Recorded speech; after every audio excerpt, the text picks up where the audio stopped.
Welcome to my channel. My name is Nomadic Kitty, and this is my weekly K-pop live stream. Make sure you like, share, subscribe, and comment. I apologize ahead of time for the lighting because I may have to turn a little bit because my ring light is kaput, and so I having to do overhead lighting, side lighting, shadow lighting. I have to do all kinds of lighting. So I do apologize ahead of time, but I'm trying to, and I don't have my ring light. So I'm just going to try to do the best that I can to do this live stream because I really wanted to do this live stream. So, año, annyeonghaseyo. Hola, ¿cómo estás? Konnichiwa. Anyway, I appreciate all my new subscribers, all the people who subscribe to my channel, all the people who watch my live streams. I really, really appreciate it. I'd like just to get through some housekeeping things real quick. This video is going to be a grown folks conversation. I will try to keep it as PG-13 as I can, but as we talk about real topics and adult topics. Hello, Maritza. Hi, Maritza Lopez. Hello, Kaka. Kaka. Hello, Kaka. Thank you. But we're going to try to have adult grown people conversations, and I'm going to keep it tasteful and I'm going to keep it classy and PG rated. But I'm just warning y'all that like some of this is going to get into grown people's conversation. What are we going to talk about today? The first thing we're going to talk about is we're going to talk about BTS and some of the updates. And then we're going to talk about NewJeans, a few of those updates.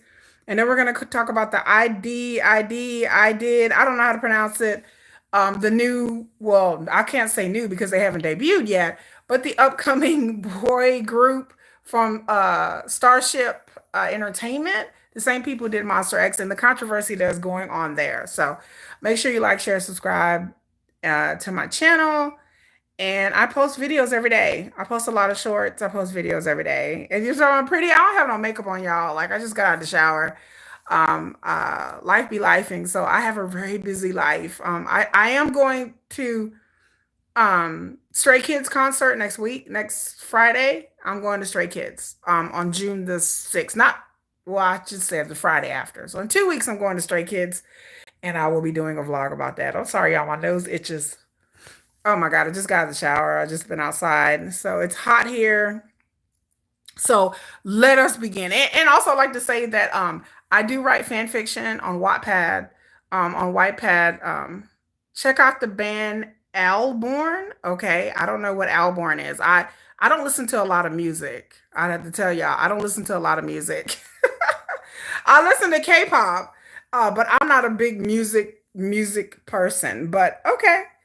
I check out the K-pop charts and I try to keep up on the K-pop charts. So that's one thing that I do. I just curious to see what is trending and charting on K-pop. That's different from here in America. But what was I gonna say? Yeah, I have a Wattpad. I'm Nomadic Kitty FF on Wattpad. I'm Nomadic Kitty on TikTok. On TikTok, I don't talk about K-pop. I really talk a lot about dating and relationships on TikTok. Oh, it's metal. Oh, it's metal. Oh, it's heavy metal. Oh, okay. Well, I don't know about that now. We'll see. I used to be a metal girl, back in the day. Way back in the day when I was younger. When I was much younger, I used to be into metal music. I used to be into like Metallica and stuff like that and Slayer and I had a whole metal phase. But I thank you. I appreciate it though. I appreciate it, Mitch. I love you. Um, oh, they signed with the band called Seven Dust. I think my son plays guitar. My son is into all kinds of music. And so I think I've heard of them. But I will definitely take a look. If anybody else has any other suggestions, I'd like to take a look. So anyway, we're gonna get into the first thing, which is BTS. BTS, Jimin and Jungkook, from what I know of, okay, were spotted at an airport in Japan. They were on an airport. They were in an airport, Japan. The Japanese media said that they were on holiday, that they were on vacation, as people say. I don't really know if they were on vacation or not. I can't tell you, but I do know that J Hope is going on his Japanese leg of his tour. So I found it very interesting that Jungkook and Jimin, that we know of, and J Hope are all going to be in Japan this weekend or this coming up week. So I don't know if it's business or pleasure. I've told people before, Hybe actually has offices in Japan, a Japanese division, and it could be business and pleasure. They could be there just to support J-Hope. We will see whenever J-Hope performs if people can spot Jimin or Jungkook in the audience. They may be backstage. We don't really know. We don't know the reason why they were in Japan, but they were for sure. But Jimin was for sure spotted by an eagle eye army because they took pictures of him, and it was definitely for sure Jimin. And I put it in my post on my channel, but it was for sure Jimin. Um, so whatever they were doing, I'm gonna give them their privacy. Whatever they're doing, I just Godspeed BTS, whatever they were doing in Japan. I'm trying to think. Jin has been going around putting in the Lord's work, honey. Jin has been on. He was at the Empire State Building. He was on Jimmy Fallon. He has done TikTok. Jin really puts in work. He has that new album Echo I talked about in my last live stream. Jen has really put in work, child. And so y'all support Jen because Jen has really been out here doing the damn thing. And he's done fan meetings and stuff like that. And I do have to say, I was mightily annoyed because during a fan meeting, there was some fan. First of all, let me go back. Let me just say that it is for the BTS army that live in Korea. It is to me, or any other K-pop fan that lives in Korea, it is amazing the events that go on in Seoul. 17 just had their 10-year anniversary. They're having this huge 10-year anniversary like convention and event. So if you live in South Korea, if you're a 17 fan, if you're a carrot, I think the other fans are called carrots. They are always in South Korea, always when I look at the schedule of events, they always have these events in South Korea. A lot of events for K-pop. If you're a K-pop fan living in Seoul, you are eating good. Like you actually get to see BTS in different events. J-Hope has done events, Jin has done multiple high fives, hugs, all kinds of events. J-Hope did an event where he was there and performed it, and people can sign up and register on Weverse, and they're able to do that. K netizens to me take it for granted that they get to see their favorites and they get to be around their favorites no matter what group it is. They're always doing events. They're always doing, it may not be a fan signing, but they're always events. So Jen was doing an event, and some little girls, and I had to say little girls were in, he was up there talking, and I was like, how awesome it would be for me to be in the audience with Jen, to have Jen Sakjin standing right there in front of me. Sakjin, just right there. Just I can reach out and touch him and smell him and see him and stare up at him. And these little girls in the audience is like, oh, Opa Jen, like the tickets, these concert tickets were too expensive, blah, blah, blah, blah, blah. And the look on Jen's face, like his face dropped. Like if you haven't seen the video, go look up the video, okay? Look up BTS Jen fan complaining about tickets prices or something to that effect. Just go Google it on YouTube after I do this video. Not right now, but just go, you have time, go Google and look it up. I was amazed. The look on his face was so like he was like concerned and kind of taken back and kind of like it looked like his feelings was hurt a little bit. And I'm like, first of all, Jen's tickets are not even expensive. I'm going to Jen's concert in July. I did a whole video about my ticket experience. Like you can see it on my playlist. And I got tickets, and the tickets were not expensive. They were 200 something dollars a piece. I'm going to Stray Kids June the 6th. Stray Kids, it cost me 500 and something dollars per ticket. Me and my sister-in-law, we go to these concerts. And so we go to K-pop concerts every year. Jen, I was surprised that Jen, even when I looked at J-Hope's tickets were not that expensive. So the fact that these little girls, I won't call them out their name, although I want to. These little girls were like, Opa, tickets are just too much, Opa. And Jen was like, oh my God. Like if Jen has anything to do with the ticket pricing, first of all. Second of all, like he has any control over that. He doesn't. And then on top of that, even in Korea, I looked at the Korean prices. They weren't even expensive that either. If you read, so I don't know if these people are really not BTS fans. I don't know if these people were just little girls and they just wanted to say something and they just wanted Jen's attention. I don't know if they really meant what they said. Either way, I didn't appreciate it. I thought it was tacky. I thought it was tasteless. But then again, I'm thinking to myself, these are probably little girls. I don't know how old these fans were. I don't know what their age demographic. But I'm thinking to myself, these are probably some little girls just up here, just harassing Jen.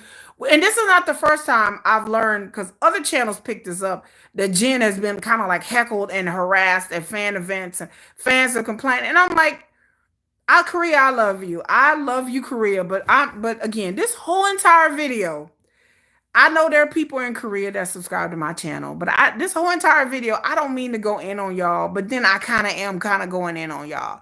The fact that you are lucky enough to go to these events that us international armies would die to go to. We would love to see BT. I would love to see my bias sugar up close and personal. Like I don't even know how I would even react if I was in the same room with this man. And the fact that Korean netizens, Korean K Army get to go to all of these events all the time. And they just seem like they kind of take it for granted or they seem a bit ungrateful to me. I'm just saying, I'm not trying to throw shade. I'm not trying to say that K Army, like international armies, we're better than K. I would never say that. But I'm just saying I got to throw a little shade because some of y'all are a bit entitled. Some of y'all are like, these tickets are too expensive. This event should have more people there. Like I've heard some of that online, and I don't really go around in these like Reddit and X spaces like y'all do online. So I don't really know the ins and outs of that. But I can just say from my personal experience, when I saw that video, I was kind of taken aback. I'm like, that's rude. That was just rude. It was rude. It was rude. It was bad form. It was bad form. So it was rude. I just thought it was rude. Um, so that's what my thought. And so Jen, make sure you guys support Jen. Go buy Echo. J Hope is still going to be in this concert. I did a whole video last week on my live stream, and then also talking about the June 13th Festa um, rumors about BTS and the rumors about a reunion. I did videos about that. So go check that out, my other videos. So, that's all I got to say about BTS. So I'm trying to think, is there anything else that I'm missing about BTS? Anything else? Anything sugar hasn't popped up anywhere. So I'm, I'm sad, but that's okay. It's all right. It's fine. So we're going to get on to, the second thing I want to talk about is NewJeans. Hey, Sophia. CJ06 says, huh? Okay. Second thing we're going to talk about is NewJeans. NewJeans, there's been a little bit of information, so here we go. I'm gonna try to. It's different things, about NewJeans. So first of all, if you don't know about the NewJeans, I've done plenty of videos. I've talked about NewJeans extensively in my live streams about the thing between NewJeans and Adore. One of the reasons why I'm Army is because of the Minhee NewJeans Adore thing. I have it in my playlist. Go check it out. You love my hairstyle. Thank you, Sophia. I appreciate it. Hello, Laura. Hello, hi. Yeah, I like the little waves you guys have. That's too cute. Hello, you guys, and I like the little waves. I like the little waves. That's cute. Maritza said tacky and know the time and the place for that comment to Jen was inappropriate. That comment to Jen was very inappropriate. And like I said, I was like, what? Like, why would you say that? Like I said, Maritza, I just said it. I just chalked these up to being little girls. I was like, oh, they must be young. Like I try to give people the benefit of the doubt. I'll be like, well, maybe they're just young. Yeah, I'm talking about BTS. And I thought, well, maybe they're just young. But yeah, I thought it was tacky that they're telling Jen like about the tickets. So I just, I just let it go, y'all. I just have to let it go. I'm gonna do a whole video about BTS Army and some of my thoughts, y'all. I'm new, I'm baby Army. I've only been Army for a year. Well, it'll be a year in July. And I have a lot of opinions about certain things about being in the BTS fandom that a lot of people that are very unpopular opinions about certain things about gatekeeping. You're an Army. I'm an Army too. And so I have real high opinions about certain elements of BTS Army. And there's a lot of elements and factions. But there's just certain things that I want to get off my chest. So I'm going to do a whole video about what it means for me to be Army. Because I find out that it's very different than what other people's opinions and what other people, and and there's no right or there's no wrong, and how you express your love of BTS and how you want to be Army. And I think a lot of people forget that. There's a lot of gatekeeping that I don't like. There's a lot of people telling people what they shouldn't do, what they shouldn't be doing. And I don't, as long as it's not toxic and hurtful to the band members and to other fans, then I'm okay. I'm very open about like, um, yeah, I just pulled. Yeah, I said JK and Jimin in Japan, and J Hope is in Japan. He's starting his Japanese leg of his tour. So I said that maybe JK and Jimin are going to be there for J Hope, and maybe they're all just hanging out, just hanging out. Yeah, so that's what I was talking about. So yeah, I talked about that earlier before you got here, Laura. But yeah, that's what I was talking about. That they were. I also put it in a post on my channel. I put the pictures that some eagle-eyed army took of Jimin at the airport. And I said, yeah, I said, it's just a coincidence that J-Hope is going to be in Japan. I wonder if they're going to be there for J-Hope. So hopefully they're going to be there for J-Hope. But yeah, I talked about that.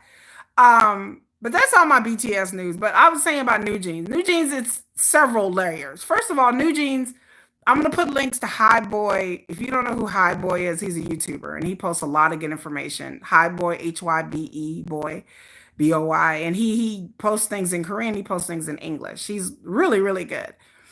He posted NewJeans. NJZ, I should say, have posted trademark requests in Korea, expedited trademark requests. So basically, NewJeans lawyers have filed trademark claims with South Korea for NJZ. Like they have a logo, they have a bunch of trademark claims for like all kinds of products, like 19, 18, 19 different products.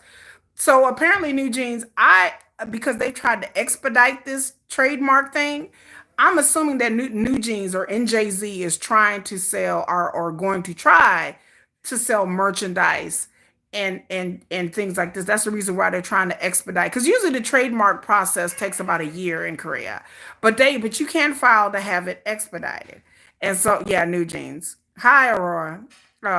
Sugar too. I don't think Sugar. There's no evidence that Sugar was there in Japan. Just Jimin and JK. Now V may have been there. We just may not have any evidence of it. What's my name? I'm Kiki. Nomadic Kitty. Kiki is my channel. But yeah, NewJeans, like they filed the trademark claims for NJZ. So they're trying to, again, their only speculation, I don't know what they're up to. So that's the one thing about NewJeans.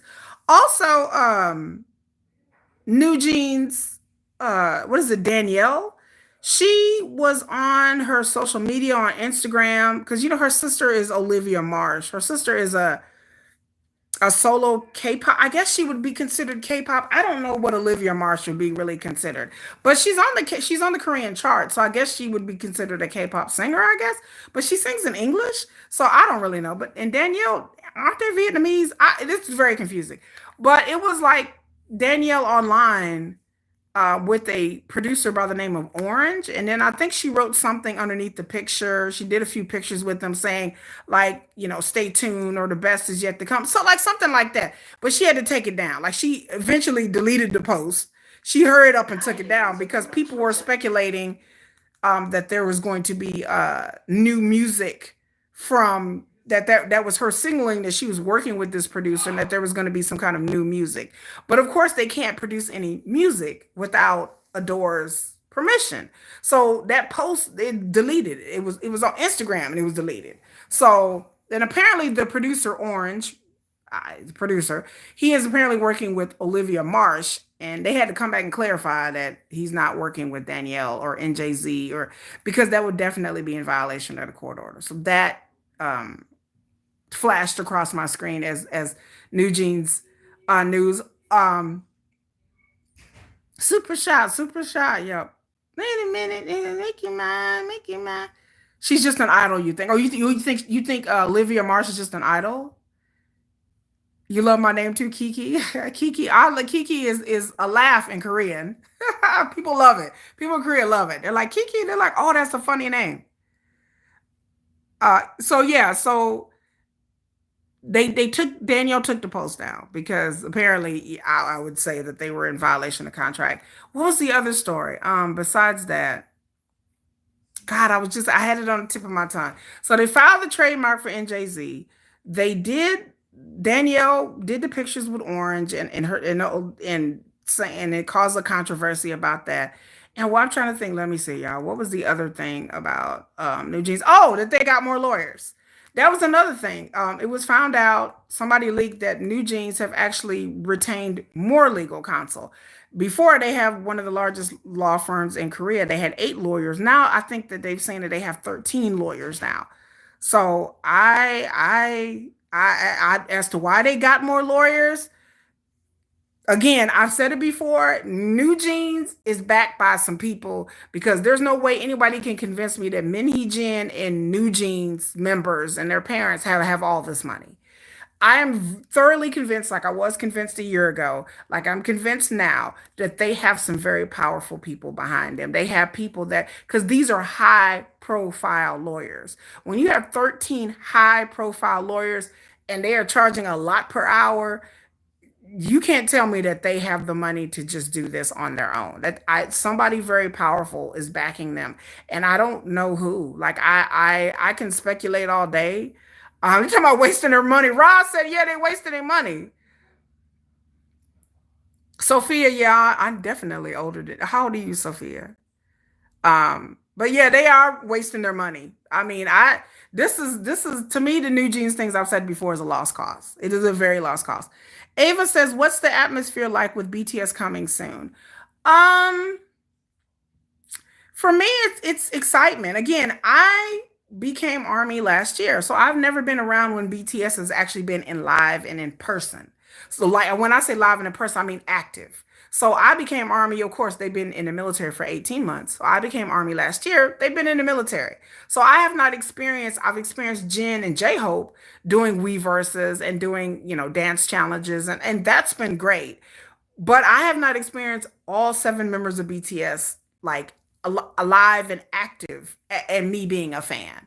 So it is going to be interesting for me as baby Army to experience BTS in all of their glory, and it's exciting. And Sugar gets out on my birthday, so it's going to be doubly exciting. So I'm like, happy birthday to me. And then Sugar's going to get out and they're all going to be reunited. Now, as to what that looks like, I've speculated on many videos about what this is going to look like for Sugar.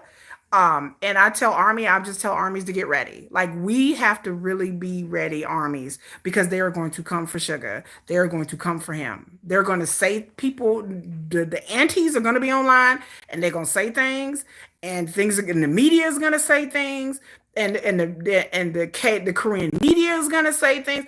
They are going to come at Sugar, I believe, they're going to try to hit Sugar in all different directions. And it's just something that we just have to be in the right headspace to be like, okay, this is what it is. It's like crazy seeing all of them together. I'm so happy. Hello, Shaud. And Blackpink is coming back as well. Blackpink is coming back on tour. What was the name of the Blackpink tour, y'all? Hold on, y'all. What was the name of the Blackpink tour? Cause I'm a casual Blackpink fan. I'm not going on the tour because they're not coming to my city. Um, they're not coming to Dallas. But yes, Blackpink is going on a world tour, and their tour is called Deadline. They came out with a little thing that says Deadline. I don't know what the things are gonna say about Sugar Baby because of the scooter thing. The scooter thing, I tell people, international armies are like, oh, the scooter thing is over. I'm telling y'all, in Korea, the scooter thing is very much not forgotten. I'm just gonna leave it there. Y'all think this is gonna be, oh, well, they didn't forgot about this. Baby, Korea has not forgot about this scooter thing. And the Korean media, for sure, has not forgotten about this scooter incident. They have not forgotten about it. They Y'all may think, oh, it's quiet, they ain't really said nothing. I'm telling you, I expect the funeral wreaths to show up yet again. I expect all of when BTS come out, I expect all the haters are gonna grab their little they're gonna pool together Their wands, they're gonna get all their Korean wands together. And I wouldn't be surprised if you start seeing funeral wreaths outside whenever Sugar gets out. I it wouldn't shock me. I would be sitting there like, okay. I would be like, all right. But it's not, I'm not gonna be shocked. Let's kill this love. Your English accent is nice. I'm American. Are you too a casual fan of Blackpink? I love Korea. I do. But Korea has problems, like societal issues, just like any other society. No, it's not worse than America, but they have issues going on in Korea. But again, we see. Blackpink's supposed to go on tour in July. There has been some talk behind the scenes about Blackpink, and I will do another live stream next week and I'll talk about the Blackpink tour. There's been some chatter in the fandom, there's been some chatter behind the scenes of Blackpink not being ready, or the YG is trying to rush this out. I don't know if Blackpink is supposedly allegedly going to release new music. I think before the tour, or they're going to release new music during the tour. I've heard both. So I don't know when Blackpink is going to release new music, but I've heard that they're going to release new music either before this tour or during this tour, which is real weird, but okay. Jen will be in Tampa. Oh, Jen will be in Tampa. Okay. I'm in Jamaica. Seems like Little Star prayers for Sugar. He shares my birthday. Oh, he shares your birthday? Oh, you're a Pisces too? Ah, these Pisces. I love the Pisces. Love the Pisces. My mom was a Pisces. My mom was a Pisces. My late mom was a Pisces. I love Pisces. Me and Pisces are like this. Like we are like, I'm a Cancer, so we like just water signs unite. But I love, yeah, I do. I love Korea. But they have some issues. But but like I said, my next live stream, I'm going to talk about Blackpink, y'all. I swear, I'm going to talk about the tour, about the things that I've heard. I need to do a little bit more research about some of the things, but I heard some of the things recently, and I was like, about the tour. But a lot of the fans were saying that the tour seemed very rushed. That it just seems like, and I don't put it past YG. Nothing bad against YG Entertainment. I really, y'all, I'm not trying to say anything bad about YG or Blackpink, but YG has a track record of what I would consider, in my opinion, mismanaging Blackpink.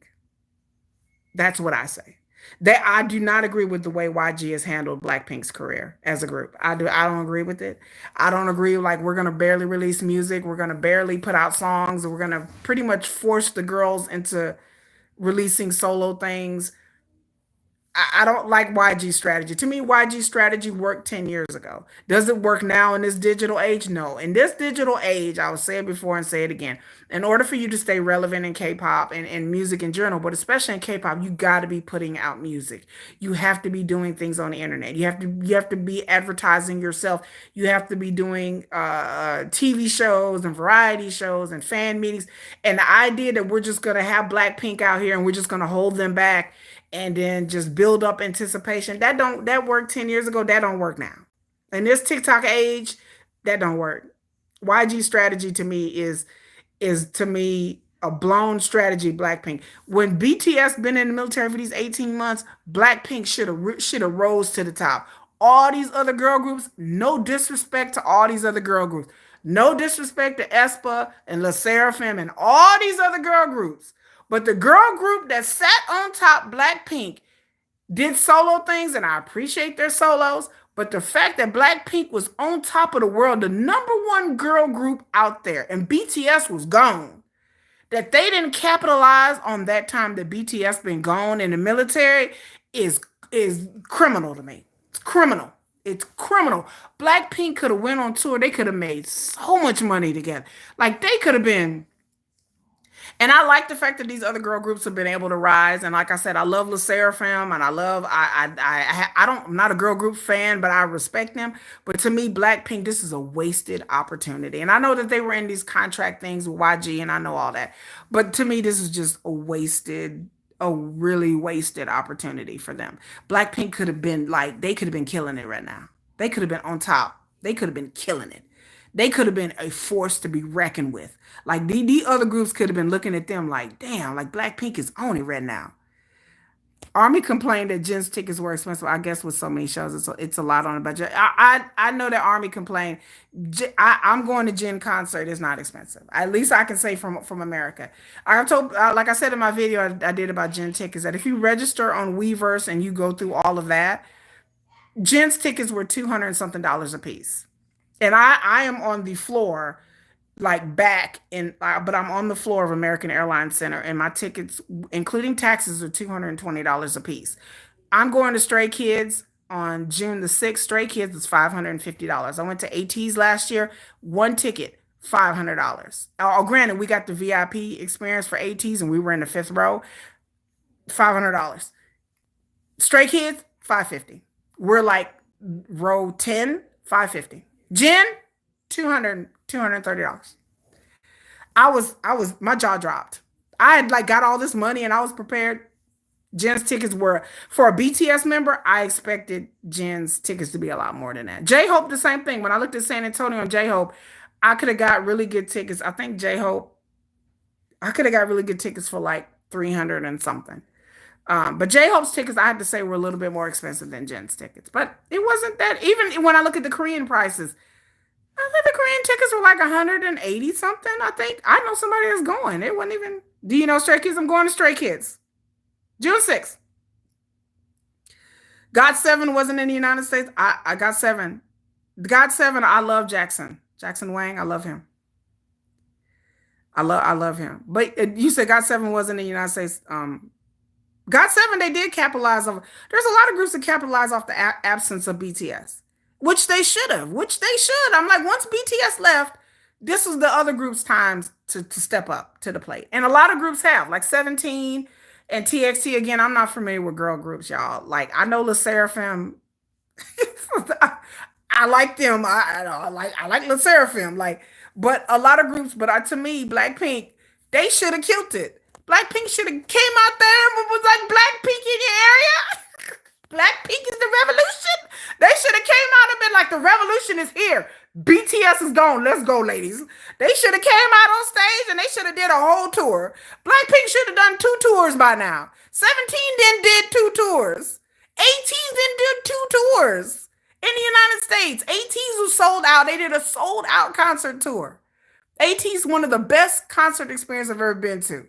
Blackpink should have came out here and been like, cue the music, Lisa. Lisa should have came out here and dropped it. They should have came out there and killed it. I wanted to see Blackpink. I'm like, okay, Blackpink, come on, girls. Like, and then YG like, and I'm just like, what? Like, what? Then BTS is back and they're like, okay, we're gonna go on tour. What? Why? You had a year and a half to get this together. Anyone here stay? I don't know. I'm not a stay, but I'm going to their concert and I will be vlogging it. I'll vlog as much as I can. I told y'all I will vlog as much as I can. Okay, the concert, just for a recap, everybody. This season, I'm going to Stray Kids, I'm going to BB, Jen, The Rose, ATEEZ again. Those are the 5 that I can remember. There's another concert that I'm going to, but I forgot. So Stray Kids, BB, The Rose, Jen, and ATEEZ. So I got 5 concerts to go this summer. 5 and I'm missing one, but I can't remember. You're a stay? Oh, this is your Stray Kids fan account. You only discovered BTS February 2025. I'm on Weverse too. I'm Nomadic Kitty on Weverse. Y'all add me. So I welcome all new armies. But yeah, but I will be vlogging all of my concert experiences. I vlog all of I'm going on vacation. I'm going to resort. Like during the summertime is when I put out a lot of content. So about like vacation and traveling and doing my concert. And I do, like last year I went to Epic High. Last year I went to ATEEZ and Epic High. But last year I was hurt. Like last year I had to have knee surgery last year. So I couldn't get around. But this year my knee is fine, y'all. My knee is good. It's fine. My knee is kneeing. My knee is like, I'm good, girl. The knee the knee says it's fine. My knee is good. But I had to have knee, like last year I had to wear a leg brace and Got seven, grabbed that bag. They sure did, girl. Sonya, they grabbed that bag. Jackson Wang was looking good, girl. Oh, girl. Hide me from Felix. I sure will. I will be up there. Like I said, Stray Kids, I will be in the 11th row and I'll be up there holding up my camera. I'll be like, ah! I'll be like, Felix, Stray Kids lover said hi, boo. And it's because my sister-in-law is a fan. She's a big fan of them. She's a fan. So she knows I'm gonna go. Like, I'm gonna go. Like, I'll be like, girl, I had to have knee surgery last year. Last summer really sucked for me because it really put a damper on a lot of things. But this year I'm like, okay, I'm ready. I'm ready to get out there. So I'm ready to get out there. But we come to the last story that I'm going to discuss. Again, let me put the disclaimer out there that this is going to be an adult type of conversation. I'm trying to keep this PG as much as I can, and because it's YouTube, and I know that I do have fans on my YouTube channel that are younger, but we're going to talk about this IDID or IDID situation. They are a K-pop group that has not debuted yet. They have not debuted. You had knee surgery. I did. I have meniscus tears. Yeah, I had knee surgery in August. Yeah, I tore my meniscus, and I'm gonna have to have knee replacement surgery eventually. But I digress. I'm gonna have to have full replacement eventually because my knee is like arthritic, and I injured my knee really really bad like 15 years ago, and they're like, yeah, I'm just gonna keep on having problems. So, but I'm ready to go. I'm ready to walk around. I work out, so I'm back full force for this year. But we're gonna talk about I don't know if it's pronounced ID or I did. I don't know how this group is, but it's the letter I D, then the letter I, then the letter D. Okay, for all intents purposes, we're gonna call them I did because I think I like that better. You appreciate J Hope doing the over 50 version. I love J Hope that he's in his grown and sexy era. J Hope in this grown and sexy area. Yeah, I'm here for it. I'm like, whoa, J Hope. But so I did is a group that is managed by Starship Entertainment. Starship Entertainment also manages Monster X, I believe. Starship Entertainment had one of these K-pop survival shows. Now, I know y'all are familiar with these shows. They come out, different K-pop companies have them. Cat's Eye, that's how Cat's Eye was formed. That's how Hypen was formed through these K-pop survival shows. I've talked about this K-pop survival shows. That I don't like these shows because I think that they're a setup. I think that they already know who they want to be on this show, and they use this way as getting publicity for the group and publicity for the members. I think there's a lot of chicanery and shenanigans going on with these K-pop elimination. We're trying to find the next boy or girl group or whatever. I think there's a lot of fakery going on with these shows. So I said it before that I don't watch these shows. I have not watched this one. Can I take a picture of Felix? I will. I will put as many pictures as videos on my channel, and whatever they doing, whatever thirst traps they're laying, I'm here for to every thirst trap for every group. So anytime somebody take off their shirt, I'm gonna take some video and picture. You subscribe, thank you, I appreciate it. Um, but like I was saying, these K-pop elimination shows, I don't really believe them, and I have a problem with them. And I didn't watch this particular. So Starship Entertainment has this K-pop, new K-pop group that just formed called I did or IDID. So there is a member of the group. I think it's a 5-member group, a 5 or 6 member group. There's a member of the group called Park Jun Hwan. Let me see. Y'all know I got my TV up, which has the internet. I got my TV on. I got the internet, and so yeah, there's a member, and these are all young guys. These are boy group. They're all young guys. And so there is a member named Park Jun Hwan, I believe. And the controversy is people are petitioning for him to get out of this group. Why they're petitioning for him to get out of the group? There's controversy. Mostly in Korea because it did make the news. It did make the news. Like the K-pop news rounds. So that's how I knew about it. I'd never heard of this group. I barely heard of Starship Entertainment, but I noticed that I'm like, what are they? I'm like, what group? And then this popped up once, and I didn't pay attention to it because it popped up on a channel that I don't like. And so, but then it popped up again. So I was like, okay, well, wait a minute. Okay, so this has popped up in multiple places and multiple sources. Yes, I do know Stray Kids. Um, I like I said, I'm going to Stray Kids June 6th. So this person, because I'm watching this YouTube channel, is Park Jun Hwan, and he is a young guy. So there has been since he yes that people were upset. First of all, when he was on the show, because there's another guy named Kyun Young and Ji Young and Wu Hao that also competed that also competed in this show. And people were upset that this Park Jung Hwan was picked over some of these other people. But and then so a lot of people were not happy who watched this show that this Park Jung Hwan was picked. Okay, they said he was not that talented.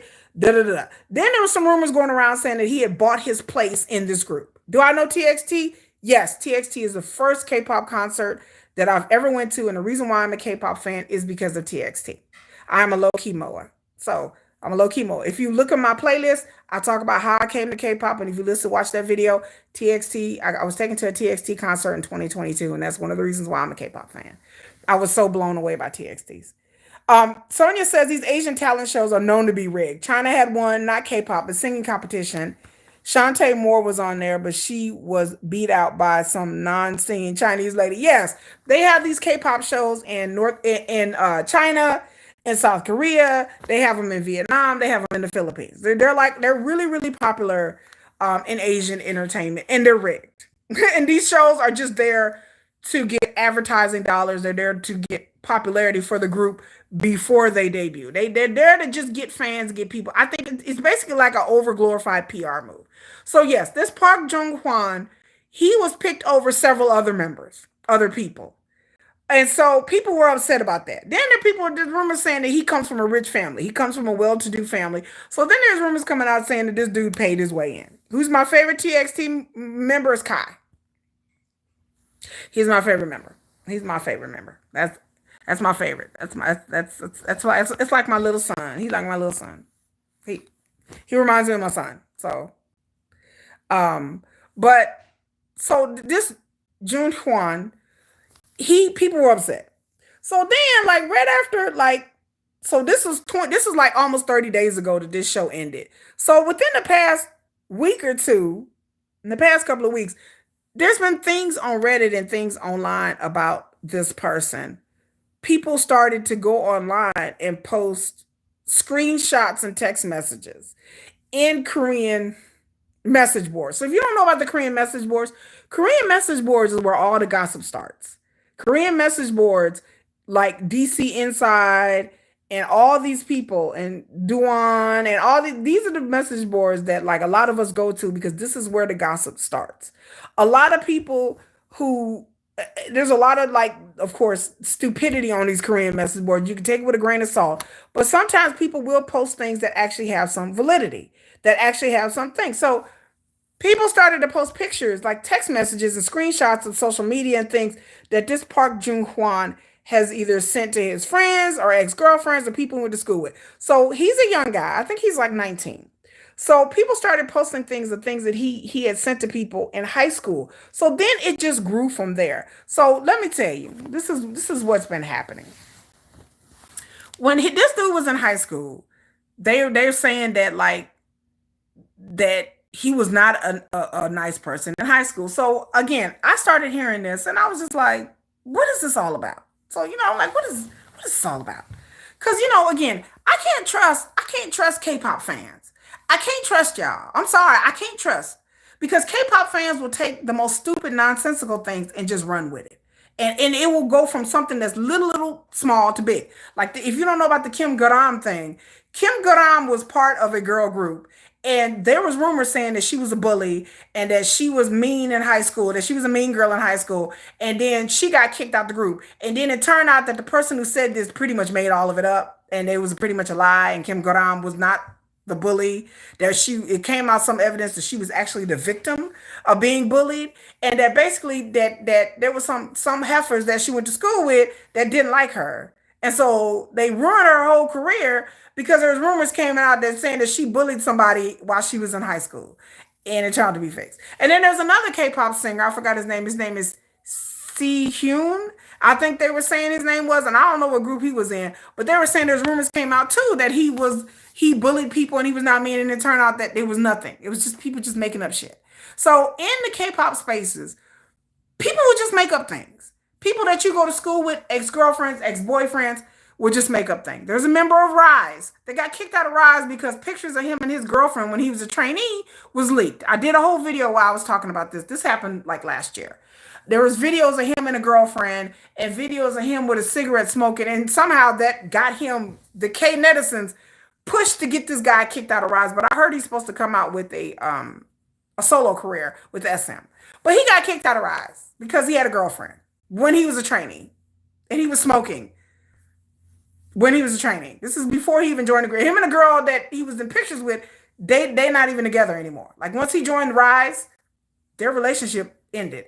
Somebody leaked those photos. I've said it before. Somebody leaked the photo. This situation here where Park Jung Hwan, somebody leaked these text messages on purpose. So that's my question. So my question is, who got a hold of the text messages and why are they being leaked? Why are these text messages leaked? Let me tell you. So I'm hearing crazy things on YouTube because I'm not on Reddit, I'm not on X. So I'm hearing crazy things. Like people are like, this guy essayed somebody, he essayed somebody, if you know what that means. That he did something to a girl when he was in high school. I'm like, okay, so I get tired of this story popping up. So I'm like, let me go read. So I get on X, and I'm not on X like that. Let me go read the text messages. I will leave the links in the comment section so you guys can pull this up and go read these text messages. Okay. So there's several text messages and cacao messages and that he has sent friends, various people. Okay.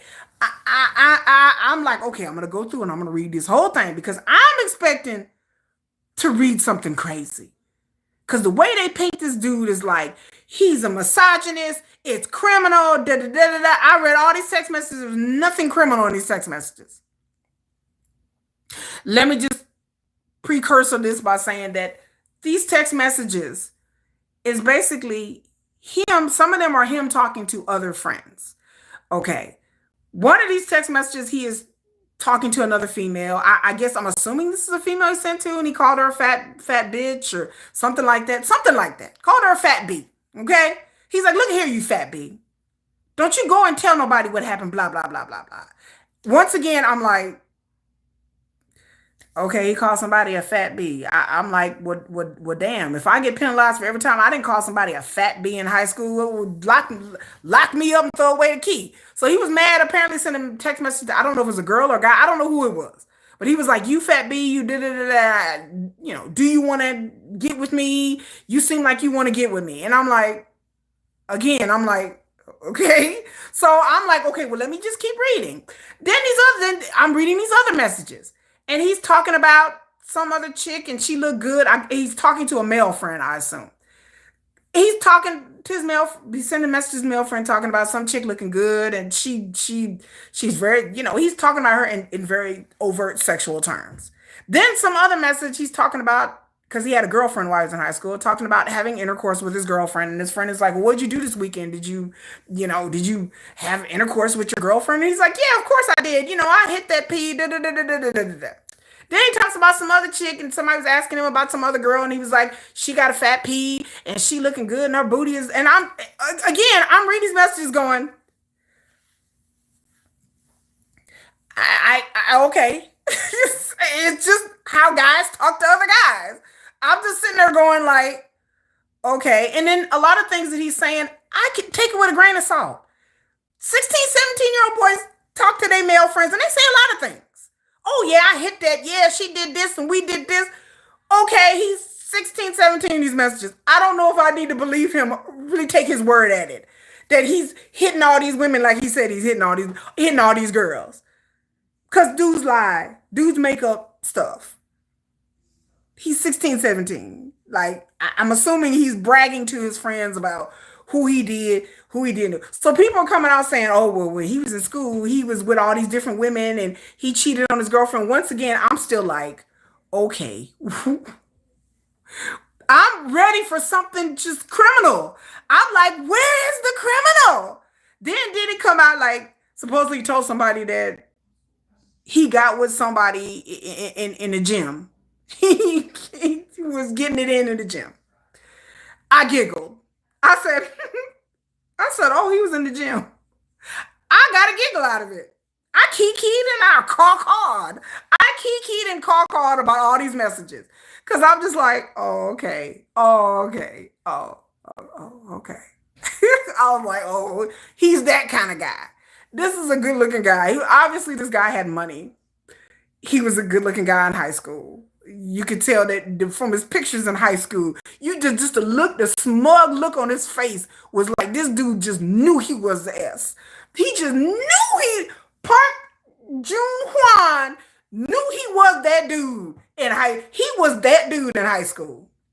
So people were saying that they were surprised that he wanted to be an idol, that he never in high school expressed any desire to dance or sing or to be an idol. So people, a lot of the people he hung out with in high school were shocked that he's an idol. A lot of people think that his parents paid off for him to be an idol. Possibly. It won't be the first time that's ever happened. It won't be the first time and it won't be the last because people have paid their way in on these shows to be idols. But I just had to come back and laugh because it is hilarious. This dude is talking about, F and B's, and he looked the look on the smug look on his face in high school. I was like, he that dude. He that dude. Y'all come on. I'm old enough to be in high school to understand that I went to school with certain guys like this. And he's that guy. Like he's the jerk in the high school. He's the jerk that get all the girls in school. And again, I can't take his text messages as word that he was really slaying all these girls like he said he was because he had a girlfriend. But then people are like, well, all he would talked about and thought about was in high school was sex. And I'm just like, okay. And then their one message was like, well, what kind of girl you like? And he was like, I want a girl that she gonna do what I tell her to do, and she gonna sit over in the corner and she gonna please me, and I was just cracking up because I was like, he's that kid. No home training, not respectful. He that dude again. I'm still waiting for something criminal. Then I read another one that he said he got with this girl intimately, and he took the protection off because. And then again, I believe the ramblings of a 16, 17-year-old kid to his 16, 17-year-old male friends? Not particularly. I'm just like, you did what now? I'm like, he really bragging. He like, yeah, I had sex with all these females, and I'm just cracking up laughing because I'm like, y'all gonna believe? I have a 15-year-old son, and if he believed half the shit that his friends told him about women and about, I went down on this girl, and I'm just reading these messages, cracking up because I'm like, okay. First of all, there's some context. It's Korea, and then the people are like, he need to be dropped from the group, and I'm like, wait. For being a douchebag? He's a douchebag. He is an arrogant little prick. That's what he is to me. I'm like, oh, he seems like what he seems like an arrogant little prick. Rich, entitled, cute. Girls think he cute. He probably did date a lot of girls who liked him because he had money, and this is like a K. I was like, this is like some kind of real world K drama. I'm like, are y'all really? He need to be dropped from the group. But they were like, oh, he's a misogynist. I said, what the? Y'all, he's a misogynist. I'm like, he's a 19-year-old guy. Like, if you are expecting any kind of introspection out of a 17-year-old boy, Not many of them are introspective. Yes, I have kids. I have two kids. Um, Jay Park was ran out of Korea or something similar. Baby, Jay Park he got a new song that came out, by the way, I like. Um, uh, I just, yeah, yes. Sonia said some of these entertainers have committed, yes, they've taken themselves out because of this nonsense. Again, I was expecting to read that this man is beating, punching women in the face. He's dragging girls. He's like, get over here, woman. Like I'm thinking he's in text messages bragging about, yeah, this chick said no, but I did it anyway. I'm expecting crazy stuff in these. I'm expecting Diddy like proportions in these texts. I read these texts over and over, and I read the translation, and I'm like, are we sure the translation is correct? I'm like, okay, let me read it again. Okay, this B got an F, got a fat P. I'm like, okay, key. All I did was key the whole entire time. I said, well, this sounds like something some little 17-year-old would write. I said, he's just he's a horny 17-year-old.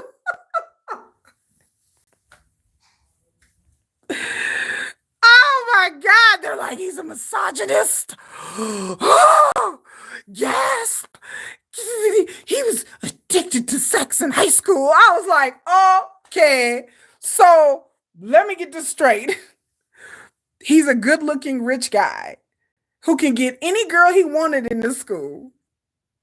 And he's supposed to do, and he's an idol. And guarantee you that these text messages were leaked by quote unquote friends of his in high school who hung around him probably because he had money and status, but they didn't really like him because shit like that happens in America and especially in Korea. You got kids that hang around people in Korea that they don't even like, but because they come from a good family and they have good status, they will hang around and big up that person. Like, yeah, Park. I'm sure his friends are like, yeah, Park Juwan, yeah, we cool, yeah. You tell him, you the man. And then behind his back, they probably like, this MF for here. Yeah, I'll be like Park Jun Hwan, baby, they didn't even like you in high school. These friends, these quote unquote friends that you had in high school, they probably was like, this MFer, God, he's so arrogant. They probably talked behind this dude's back all day. They probably sat around at a table. They was on Cacao talking in the Cacao groups going, this MFer here, don't you hate this SOB? They're like, damn, yeah. But he got money. Yeah, he got status. Yeah, okay. Because that's what happens in Korea. You got people that hang out with people because they clout chasing. And this dude apparently, like I said, I looked up his family. He apparently, yes, did have some money, come from a good family. And so his friends in high school, I'm telling you what happened. High school, these girlfriends didn't really like him. These friends didn't really like him. Nobody really liked this guy. But this guy probably thought he was the bomb.com and he had all these friends and all these people like him and all these girls like him. And the probably only reason they hung around him is probably because he was cute and he had money. So the moment he became an idol, they probably was like, oh, hell no. They like, now he's an idol? This douchebag is like... And then people come out with text messages talking about, wait a minute, isn't that Park Jun Hwan? Isn't it the same dude that cheated on me? You know, ex-girlfriends coming out the woodwork. Isn't that the same dude that cheated on me, was sleeping with my best friend and it was with my cousin? Yeah, that's the same girl. He gonna be an idol now? Oh, no. Girl, scream, girl, where them cacao messages at? Girl, you know, they went through the depths. They're like, let's go back 2 years. Look at the cacao. Girl, you know, they still had them cacao messages like, this motherfucker. Like, they was mad. They was mad, girl. Girl, they was mad. Girl, these people was mad. They was like, no, Park Jun Hwan, the jerk, the jerk jock from high school. Now this MF gonna be an idol. They was like, Lord, not today. Let's go ahead and release these cacao. Y'all got them cacao messages he sent? Yeah, I got them. Okay, well, we gonna post them. What, you got some messages? They was calling each other, girl, you got these messages? Wait, didn't you date him? Yeah, girl, I did date him. You still got them Facebook? Yeah, let me go look at my Instagram. I think I still got to say the messages. Girl, they all gathered together, in my opinion. It was like, we finna expose this dude real quick. Because again, these people did not like this person in high school. They went to school with him and pretended to like him. So Park Jung Hwan, what's happening to him right now is just the fact that the people who he thought was cool with him, he seemed like a jerk. He seemed like that dude that everybody hung around with, but they didn't really like. We've all had friends like this. I've had female friends like this in high school that nobody liked. But she drove a Mercedes. Her parents were rich. Her parents were gone every weekend and we hung out at her house. Girl, if you watching this video, you know who you are. you might be that person that nobody really liked in high school, but everyone's like, well, her parents do go away on the weekend a lot, and she do drive a Mercedes, and ain't none of us got no license. Yeah, we just gonna keep hanging out with her, girl. But then you really don't like her. You don't like her at all. You're just like, yeah, she all right, Then she like, oh, you want to come over this weekend? And you're like, are you gonna have food? Yeah, I'm having food. Yeah, I can drive y'all around. And my parents gonna be gone for the weekend. And girl, I got the Mercedes, and we can drive and we can kick it. And you're like, well, I guess we kicking it.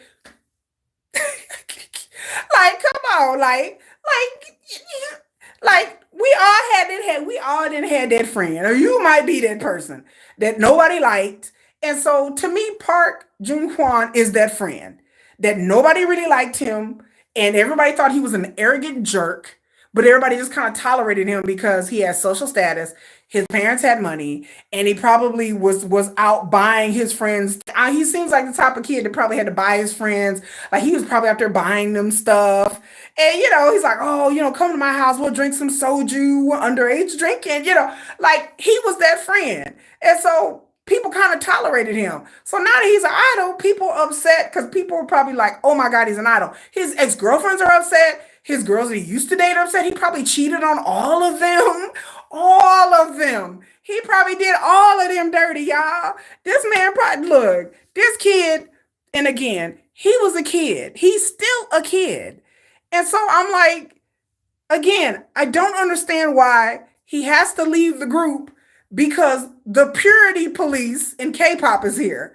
And I'm thinking about it. So my message is, I still didn't see any evidence of him essaying anybody. And again, I said, if he did something criminal, then they need to go to the law and present their evidence that he did something criminal. What has he done that's criminal? If somebody's done something criminal, I am ready to listen. I am ready to take their side. I am all like, yes. But because someone's a misogynist and someone talks about women in very derogatory ways, I don't like it. I don't condone it. It doesn't happen in my household.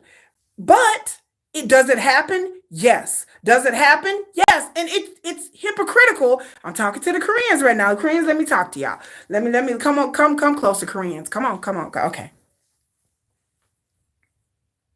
I don't understand why y'all get mad because K-pop singers may talk like this when y'all have brothers and cousins and dads in y'all lives that talk like this about women. Korea is a very patriarchal, conservative society. If you're Korean, you know this, and you know how men talk about women in Korea. I know how men talk about women in Korea. I know how y'all put on this air of conservativeness, but underneath that, there is a lot of things going on behind the scenes in Korea. A lot of things going on in Korea that just like goes on here in America and anywhere else. I'm not talking about essaying, I'm not talking about anything criminal, but people in Korea, I've said it before in all of my videos, your K-pop stars are hooking up. I'm gonna say it for the people in the back. Y'all ready? Y'all ready? I'm gonna say it for my BTS shower. You see my BTS shower curtain? Guys, are you ready? Park Jimin, I know you ready. They're hooking up. K-pop singers hook up with each other and they they go to parties and events and they find women and then they take them home and they have sex with them. And then they never see them again. They never see them again. They never.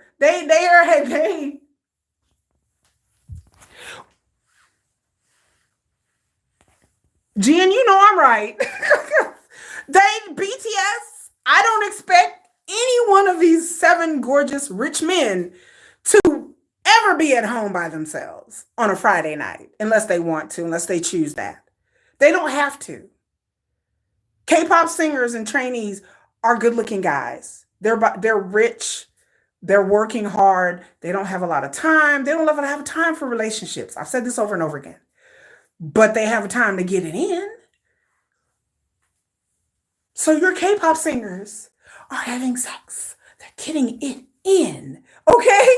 I have to tell people they're getting it in. And to me, it's hypocritical to me that when people who have brothers and uncles and cousins and male friends, and they know that their male friends and cousins talk like this.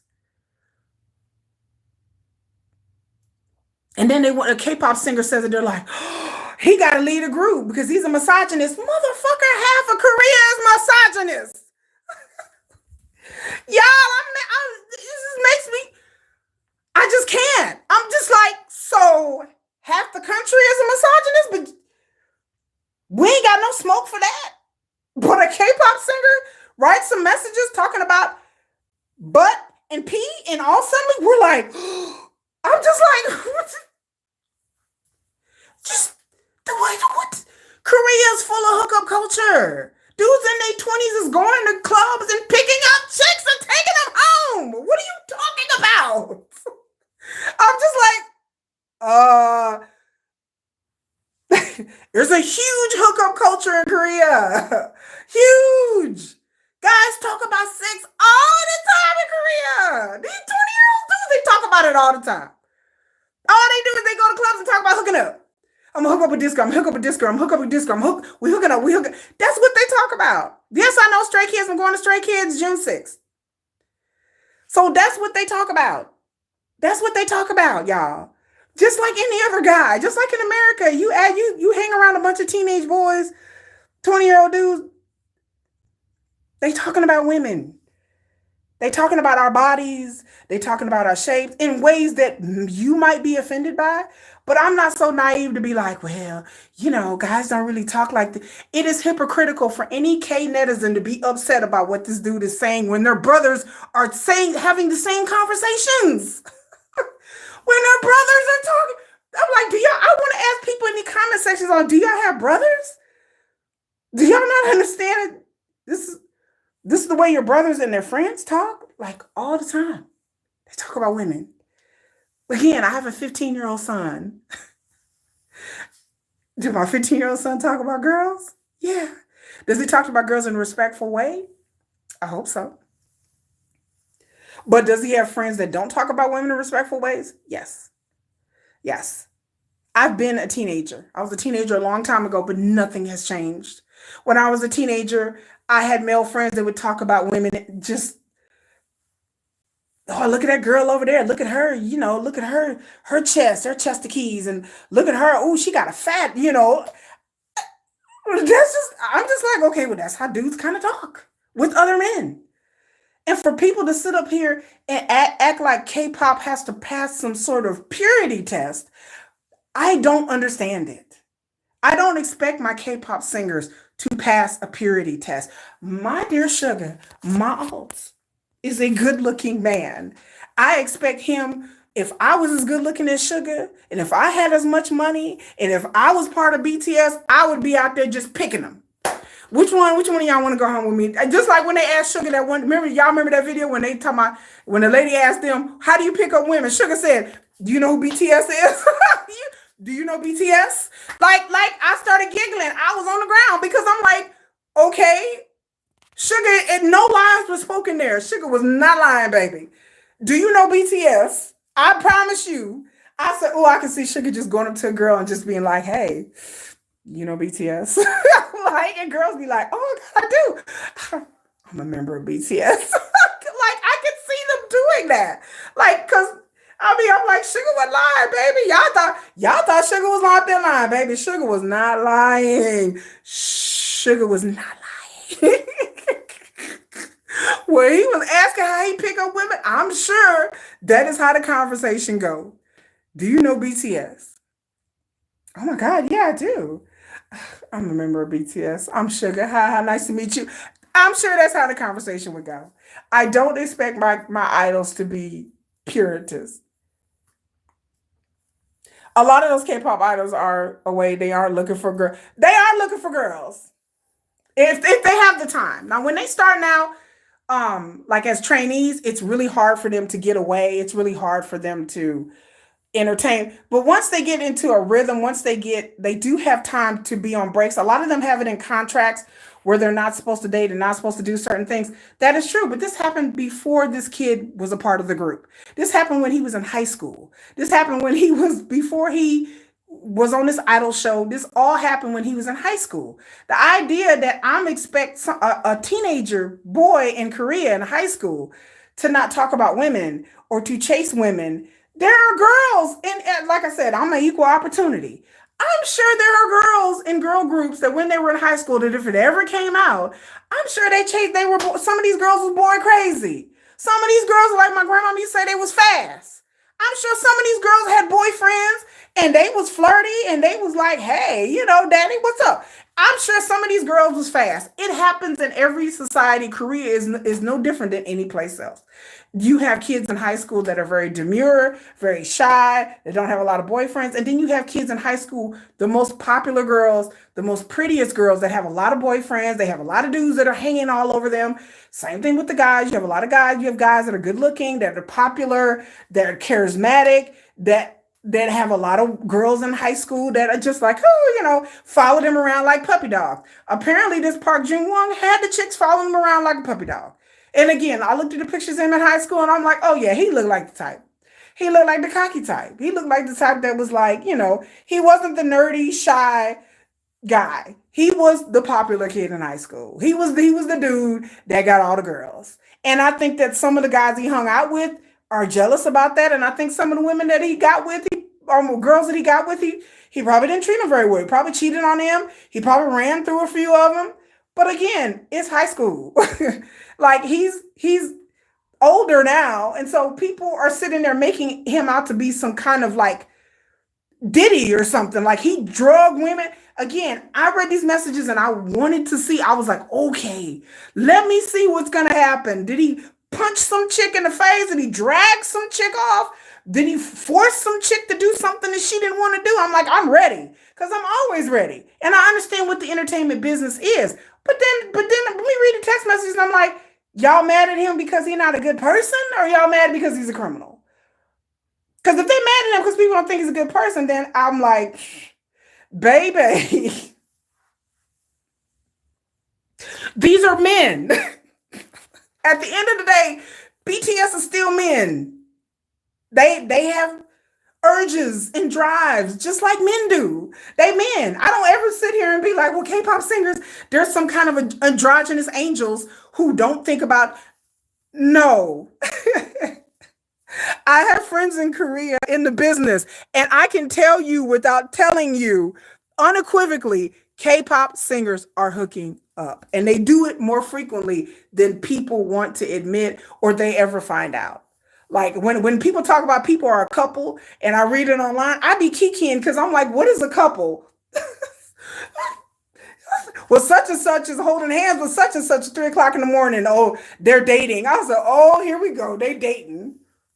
I'm like, I guess if that's what you want to call it a date. I'm like, okay, like how many dates did they go on? Because they're not dating, they're hooking up. Just like regular people do. I was like, you mean to tell me that I live in America, 20-something-year-old are not hooking up? Of course they are. Same thing in Korea. Korea is a huge hookup culture for the young ones. Now, as they get older, things may change. But in their 20s, they go to club, dudes hook up all the time. Men and women hook up a lot of times in Korean culture. Korea has the lowest birth rates and low marriage rates, but it don't mean that people are they're not having sex. They do. But they're not like getting married, and having babies. But they do hook up. There's a big hookup culture in Korea. In colleges, and they go to clubs, they go to festivals, people hook up. It's just young people hooking up. It's been people, it ain't no different anywhere else. And the same thing with trainees. Trainees hook up with other trainees. They do. They see them. They see a lot of them. But people making this man out like he's some kind of SA criminal, Like well, so I read online people were like, well, he can't be around female singers, and I'm like, there's nothing in those text messages saying where he was drugging anybody or forcing someone to do something that they don't want to do. There's nothing in those text messages that I read, not unless I missed something. If I missed something, y'all let me know. Maybe I missed a message. There was nothing in there saying he was forcing anybody to do anything. It was just him bragging about being and having sex with different women, different girls or his age. There was nothing in there about him having inappropriate relationships with anybody way younger than him. These are all girls in his grade level, in his class, his class, I mean, like his grade level, some girls that he went to certain classes with, and him just making comments. And again, I don't know if I should believe a 16, 17-year-old when they're talking about what women they had sex with. Because again, I don't know if I should really believe that, because that's guys brag all the time, even adults brag about, yeah, I was with this woman, I was with this lady and this lady, and I'm just like, So again, reading those text messages, it just sounded like some young punk just bragging about the ladies he's been with. And again, I don't know if that's true. Like I'm just sitting there like, was he really with all these girls? And I'm like, and then, like I said, until these girls come forward, I mean, now they're like 19, 20 years old, until they come forward and say, okay, yeah, but even still, if he was slaying these chicks like he said he was, it's not criminal.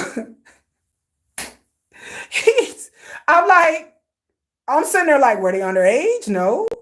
Okay, so I'm like, these are all ladies his age? Yeah.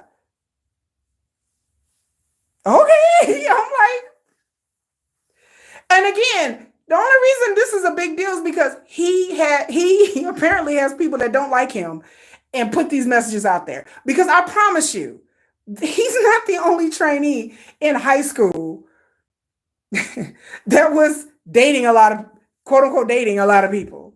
And I promise he's not the only one that's had these conversations. I guarantee you there are K-pop singers right now, I won't say no names, that have these same attitudes about women. There has been videos, if you go on YouTube and watch videos about what female K-pop singers say about the male ones. I'll say less. But there are videos where K-pop trainees and former girl group members have told stories about them feeling uneasy around male K-pop singers for a reason, because a lot of them have these attitudes about women. A lot of these are misogynists. I guess is what you want to call a misogynist. To me, it just seems like a normal day for a man. But hey, that's another debate. But they have these same attitudes. And then people get like, people are like, I don't understand how anybody in Korea could be shocked that men have these types of attitudes, because it's prevalent. It's even prevalent in the United States. Little boys, not little boys, but 17, 18-year-old boys, kids, my version of kids, because younger be my children, talk about women like this. They talk about women like this. Y'all, they do. If you don't realize, welcome to the real world, where men will talk about you in derogatory terms behind your back. It happens. They will talk about you in sexual terms. They will talk about your up tops. They will talk about your down belows. They will talk about the curve of your body, about your rump, about they will look at you and be like, damn, that's a fat ass she got. Men think like that. Welcome to the real world, ladies and gentlemen. Men talk about women like that. Men will look at you and be like, damn. Korean men is no different. I've dealt with Korean men. I've had Korean men say things to me to my face about my shape and about my up tops and my down belows. I've had Korean men to just come out and be like, boy, you got a nice rack, and I'm like, excuse me? And I wasn't offended. It doesn't offend me. I'm just like, I just giggled and was like, okay, because Korean men are very straightforward. They're especially with westernized women. They will tell you that your curves are nice and that your testicles are looking cute. They're like, well, you got some nice, I'm like, what? I'm like, whoa, okay, and realize that people are like, oh, that's just how Korean men talk. Baby, it's different. It's different in every culture. But I'm not, again, until I've seen some pictures or evidence or anything that he's done like this, like harming somebody, then I'm like, okay, because some 17, 18-year-old girls got their feelings hurt by this dude. I'm like, so Starship Starship Entertainment has not kicked him out of the group. So people have sent funeral wreaths, people have signed petitions. There are things on X talking about they want him to be gone from the group. So I said I wouldn't mind if it was Bang Chan. Girl, I wouldn't either. Let a K-pop member come to me and be like, Kiki, you know what? I'm like, I know what. You know what, girl, you looking real good. You know, you got a nice shape, get a nice, I would be like, whoa, hey, don't threaten me with a good time. I'd be like, like, I mean, it's like, okay, well, thanks for sharing. As long as the dude don't like, try to like, touch me in a way that I don't want to be, then Starly, Young Bak, hello. Then it's not that serious. It's not that serious. As long as the person is not violating me, touching me in some way I don't want. But like I said, I could do a whole video on Korean men because I've been approached by Korean men, Korean men, not Korean American, but men in Korea, men who live in Korea. And it's a whole different vibe there. Like if you have not dated, you're not Korean, it's a whole different vibe there. Korean men are very straightforward. They will love bomb you. They're very straightforward. They're just like, look, this is what I want. If they want just sexy time, they're gonna tell you they just want sexy time. If they want something else, then they're going to tell you straightforward, I want to date, da, da, da, da, da, da. But if they just want the physical, they're going to tell you they just want the physical. I mean, it's no, like, you got, like, in America here, you got to kind of figure it out and read between the lines, and you don't know if somebody trying to, no, I mean, Korean men are like, look, I just want this. Do you want to hook up, yes or no? And for a lot of women in different cultures, it can be very jarring, or it depends on your personality. For me, it's not jarring. I'm old. There's nothing that anybody can tell me that is shocking. Again, I can't trust K-pop fans and their moral policing because, again, a lot of K-pop fans are really young and I'm not. Like, I'm like, okay. Like, so me being an older K-pop fan, I have kids. I've seen things, experienced things, heard things, been around men of all different cultures, ages, races, nationalities. I've had male friends. I've heard my male friends talk about women, and I'm like, wow. And then realizing how men talk with other men about women, it's very candid. I've heard locker room talk. People talk about Trump, talking about just grab him in the pee. I've heard men say stuff like this before, and I'm just like, oh, I've been privy to private men's conversations. I've been in these circles where men have said things. And like I said, to us as a woman, especially if you're young, you may be shocked by it, but nobody in Korea should be shocked by this. The only reason people are having a problem is because it's a K-pop singer, and that's where I have a problem. Because if this was a normal guy, they wouldn't really have a problem with it. It may be a little problem, but because he's a K-pop singer, people got a problem with it. Because again, their brothers talk like this, their dads talk like this, their cousins talk like this, their sons talk like this, and they all know this. They all know men talk about women like this in Korea. Not all men. Now, I'm not saying all men, but they know that they know which guys in their school, even when you work in Korea, even if you're a professional woman in Korea, you know how it is to work around men like who talk like this, who have attitudes like this, that will try to hit on you while you at work. They will try to get you to go out and have drinks with everybody. And then when you go out with drinks with them after work, because that's what they expected, to go out after work and drink, then they'll get a little soju in them and they start talking reckless. Women face this all the time. And I'm not saying it's right. I'm not saying it's up and up. But the fact that this dude is a freaking K-pop singer and people got a problem with it. You know what? Fix your fucking society. Fix the misogyny and the patriarchy in your society.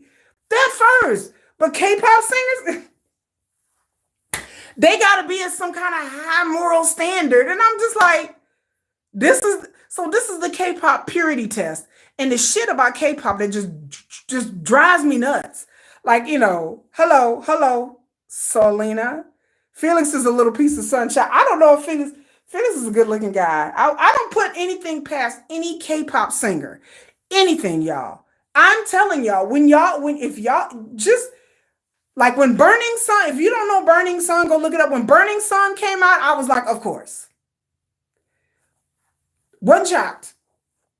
Then they found out that other K-pop singers and other people were involved in the Burning Sun. I was like, well, that's terrible that they was drugging women and doing. That's awful. But was I shocked? It's the entertainment industry. Y'all think there's not more Diddies out there? Y'all think there's not more Burning Sun? Y'all think that behind the scenes that people aren't doing things that you would be shocked by? They are. They are. A lot of these things just haven't came to light. A lot of these things have been going on for a long time. I say, you think Diddy's the only Diddy out there? You think there's not a Diddy in K-pop? You think they're not having freak offs in Korea when they go to them hostess bars? Let me take my glasses off. Let me say it for the people in the back. You think they're not going to them hostess bars in Korea? What y'all think going on in them hostess bars? When them rich businessmen and them entertainment singers and them the chebos, when they go to them hostess bars, what y'all think happening in the hostess bar? They just serving drinks. Okay, y'all. The hostess culture in Korea is big. The hostess culture, I'm gonna say it again, in Korea and Japan and Asia and Singapore is big. And if you think they up there serving soju and up there serving food, if you dare to think they dare to get them some good kimchi, honey, they getting something else and it ain't kimchi at these hostess parties that they have in South Korea. Because brothels is illegal, like solicitation and paying for intimacy is illegal in Korea. However, they're still there. These women still exist in Korea. Some of these women are not Korean. Some of these women are from China. Some of these women are from Singapore. A lot of migrant women work at these hostess bars and they work at these clubs and these VIP back rooms of these clubs. But baby, I won't. Let me stop. I didn't say too much. But again, it's not just the rich businessmen. It's your K-pop singers that are having fun at these hostess bars too. Late at night with their hat pulled on or down, they wearing all black and then they got their hat pulled down. Okay. Anyway, I'm telling too much right now. Oh, Kiki didn't told too much. But anyway, go. I would say if you can go to Seoul, go to Seoul. The nightlife in Seoul is very vibrant. There's YouTube videos where people walk around Seoul and you see the nightlife. It's very vibrant in Seoul. There's a very vibrant nightlife, club life in Seoul. I mean, people go out to clubs every weekend. Life is not a K-drama in Seoul, Korea, in South Korea. It is not like that. It's not like everybody just like, oh, romance, and it's like a K-pop song. Baby, no. People are out doing all kinds of things, just like they do here. It's just more undercover. So, that's the difference. She's talking about say it, girl. Yes. Felix is gay. Child, I keep hearing Felix is gay. Like I said, I could come on here and do a whole video about that too, about the undercover homosexuality in Korea in the K-pop industry. Because the K-pop industry, just like the American music industry, attracts a certain type of person. She talking about say it, girl. Yes. I'm just like, y'all these fans be trying to act like Korea's this pure place. And I was like, what? Korea? I was just like, I'm like, in Korea, you go to a bar or club, especially being a foreign woman, they'll come up to you. They'll come up to you and be like, what you doing tonight? They come up to you and be like, you want to come over my house?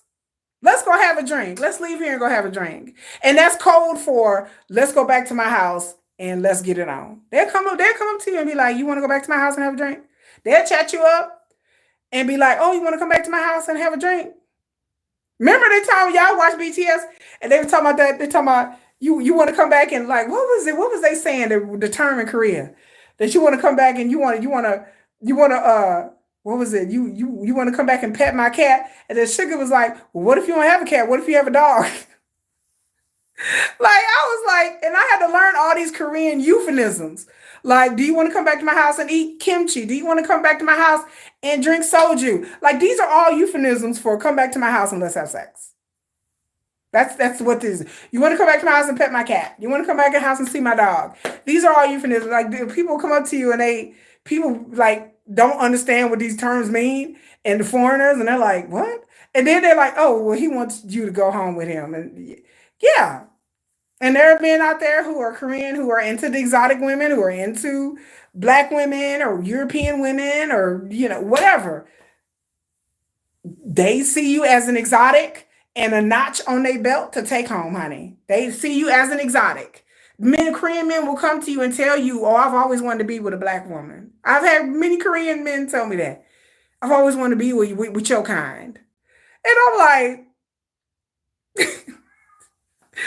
I don't know if I should be offended, turned on, intrigued, upset, or happy. I don't know. Like, I'd just be sitting there like, what? Just wait, what? Like, I don't know if like I'm a fetish. You will get fetishized a lot. They like a lot of Korean men, believe it or not, like I've said before in other videos, that they do want to be with black women, but they fetishize us. Like we're like some kind of wild, exotic fetish that they hear and they see us in music. They see music videos and they like, oh, black women are so sexy. I had Korean men tell me that black women are so sexy. Da, da, da, da. Baby, I could go on and on. But it's just the way it is. And again, I get upset because the things that Park John Hwan said was things that they brothers and uncles and friends and male friends have said before. Nobody should be shocked. The fact that I'm online reading comment sections and I'm just sitting there like this with my eye twitching because I'm like, are you kidding me? These are things that y'all hear all the time. Even take the K netizens out of it. Even the westernized fans was on there talking about, well, he shouldn't have said that. I'm like,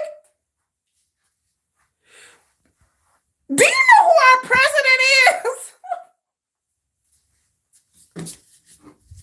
I'm like, I know none of these people better be on this line talking about this 19-year-old should be kicked out of this. You better not be living in America. I better not catch you signing a fucking petition if you live in America talking about Park Jun Hwan need to be kicked out of IDID. If you are American, I said it, I'm gonna need you to have several seats. I'm gonna need you to go sit all the way down. You cannot tell me in Trump America that you are offended by this dude after all the things that we have heard here in America. After all the whole Diddy trial is going on right now, please don't tell me you are clutching the pearls over this dude in this K-pop group. After Diddy didn't drug Cassie down a hallway, after Diddy didn't put roofies in people's drinks, after Diddy over here just doing the most, you cannot tell me that Park Jun Hwan, you are like clutching the pearls, like, my God, Gertrude, I can't believe he was talking about, he called somebody a fat bee. Oh my God, Kimmy, I can't believe it. Like, I'm gonna need you to go have some seats. I'm go sit down somewhere. Hello, Ritesh. Good morning. It's good evening here. Good evening. Good morning. So if you're an American, you should just stay away from that because I can get on the internet and read worse from 14, 15-year-olds and what this guy wrote. I just need us to be not hypocritical. And I need people to understand that K-pop singers are people and some of them are not nice people. I've said this before in my other videos. There are some K-pop singers that are arrogant. There are some K-pop singers that are rude. Now, granted, I'm not talking about my BTS, y'all, because I don't know BTS. I don't know them personally. But I'm sure out of one of these dudes, out of one of these members, one of these dudes is an asshole. Like, I'm just gonna keep it real. I'm gonna keep it 100. Out of 7, at least one of them is an asshole. Somebody, I don't know which one it is, but one of these dudes is an arrogant ass. Like one of these dudes, if you met them somewhere, you probably be like, he got an ego. He think he the shit. Like, why wouldn't they? I expect one of these gentlemen or all of them to have some sort of ego because it happens to us all because they're human. if you are this talented, if you are this good looking, I expect one of y'all to be like, I'm feeling myself. I'm feeling myself. Like Beyonce said, I'm feeling myself. I expect one of these dudes at some particular point in time in their lives, they woke up in the morning and been like, damn it, I look good. Look at me. Look at me. Jungkook, is that you? Is that you, Jungkook? Jungkook. I'm not gonna do I'm not gonna do JK like that. But the idea that you're gonna stay humble, knowing that everybody is saying how wonderful you are and how great you are, and you're so popular and you're so talented and you're so beautiful and wonderful. It is just human to be like, shoo, you gonna throw that hair like Glenda? You gonna be like, psh, psh, yes, I am. You gonna wake up in the morning and be like, I love myself.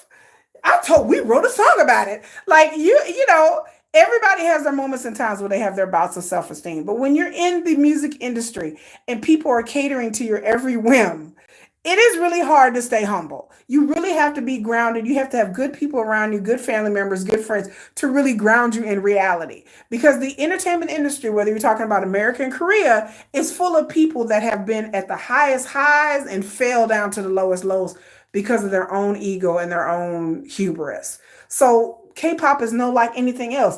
I hope that all BTS members are nice guys, but I am realistic enough to know that out of all of these members, that one of them is going to be a jerk. That one of them is just kind of going to be like, yeah, I need my tap water at 32 degrees. Like somebody's gonna be a diva and pull Mariah Carey. Maybe not as bad as Mariah Carey, but somebody's gonna be a little picky about what kind of food they eat or how they're talked to. You know, because in my mind, BTS have and Blackpink have earned it. If BTS want to step out and be like, damn it, I want grapes in my dressing room with strawberries and grapes and whipped cream, and I better have it.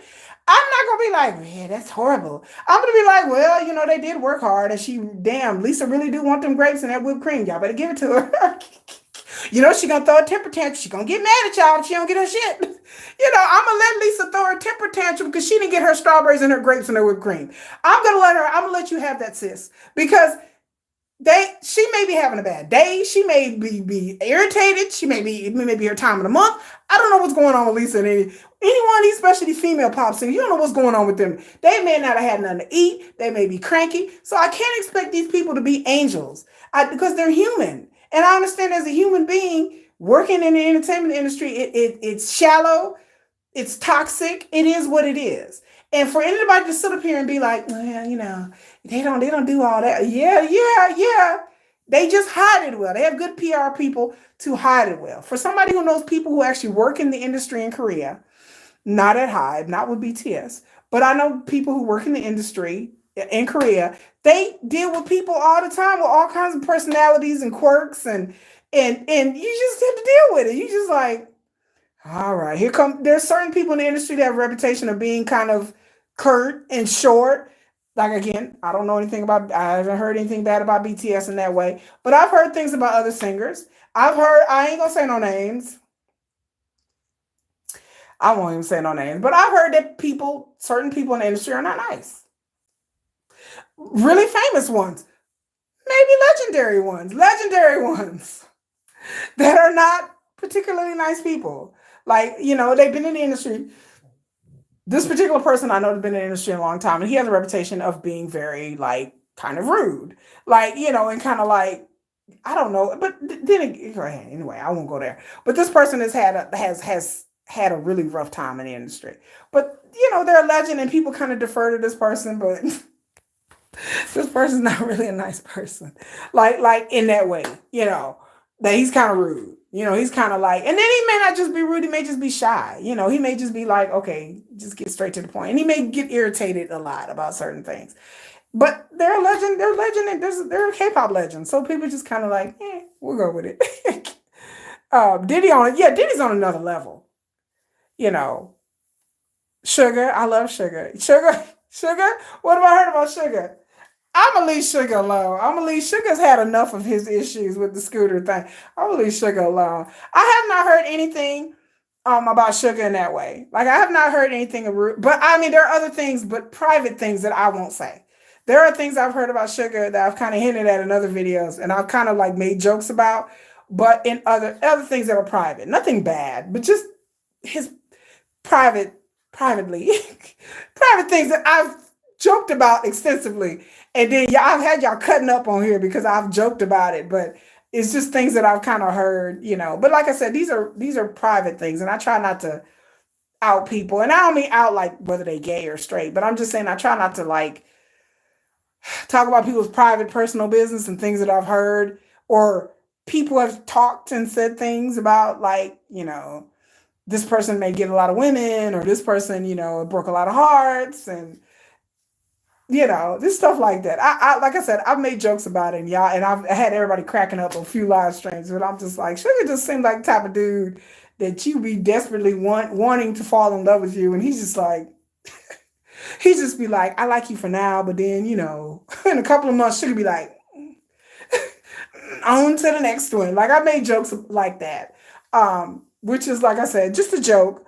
But there are other things that I don't bring up. Pop stars' private lives, because it's just a lot of this is just rumor. It's just stuff that you hear when you have staff members that work in the business. They do talk. I tell people staff members talk. They do talk. They do talk to each other. Like staff members in different companies, they know the South Korean industry is very small. Like everybody is in Seoul. Everybody lives near each other. The staff members, they hang in the same groups and same circles. So they all get to talking. They get together and drinks get to flowing, and the staff members, they get to talking.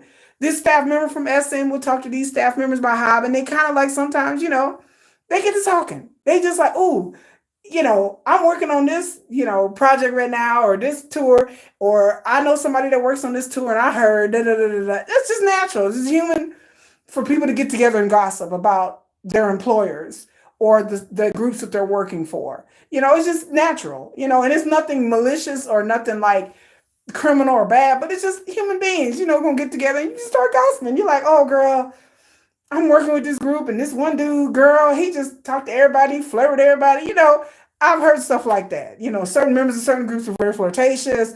Certain members of certain groups are really picky about their makeup or their hair. Certain groups want to be styled a certain way, and then the stylist always has to bring like 5 different changes of clothes. Like just stuff like that. Like just little things that you would be like, that's interesting. G Dragon, shut up, Sonia. Shut up, Sonia! Sonia! Sonia! Stop it! Stop it, Sonia. Anyway, so stop it, Sonia. Look at Sonia over here talking about this G Dragon. You can tell us, girl. Sonia, anyway.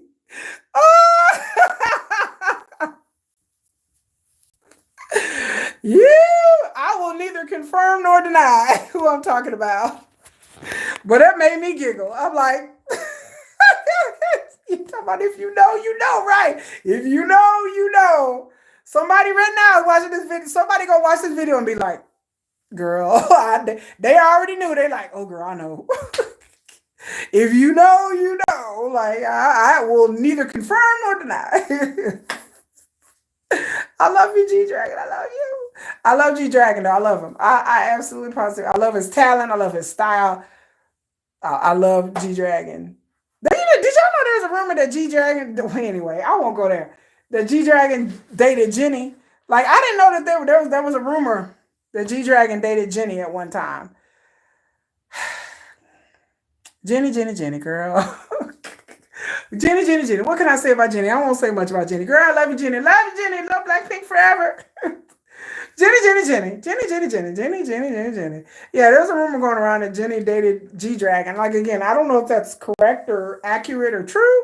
It would be kind of interesting if it was, though. But it's possible. I mean, like when it comes to them dating, anything's possible. G Dragon has been linked to several, and Jenny has been linked to several people too. And I tell people before, I did a whole video about Jenny and V. I don't care what anybody say. I have people trying to fight me up on here. I said Jenny and V dated. That in a discussion. There's no ambiguous. Them photos got leaked, and people trying to say, and I was like, y'all wonder how them photos got leaked?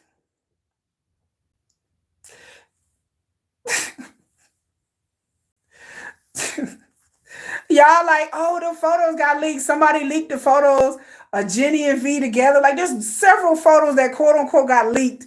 And I was like, did they really get leaked, y'all? Did they really get leaked?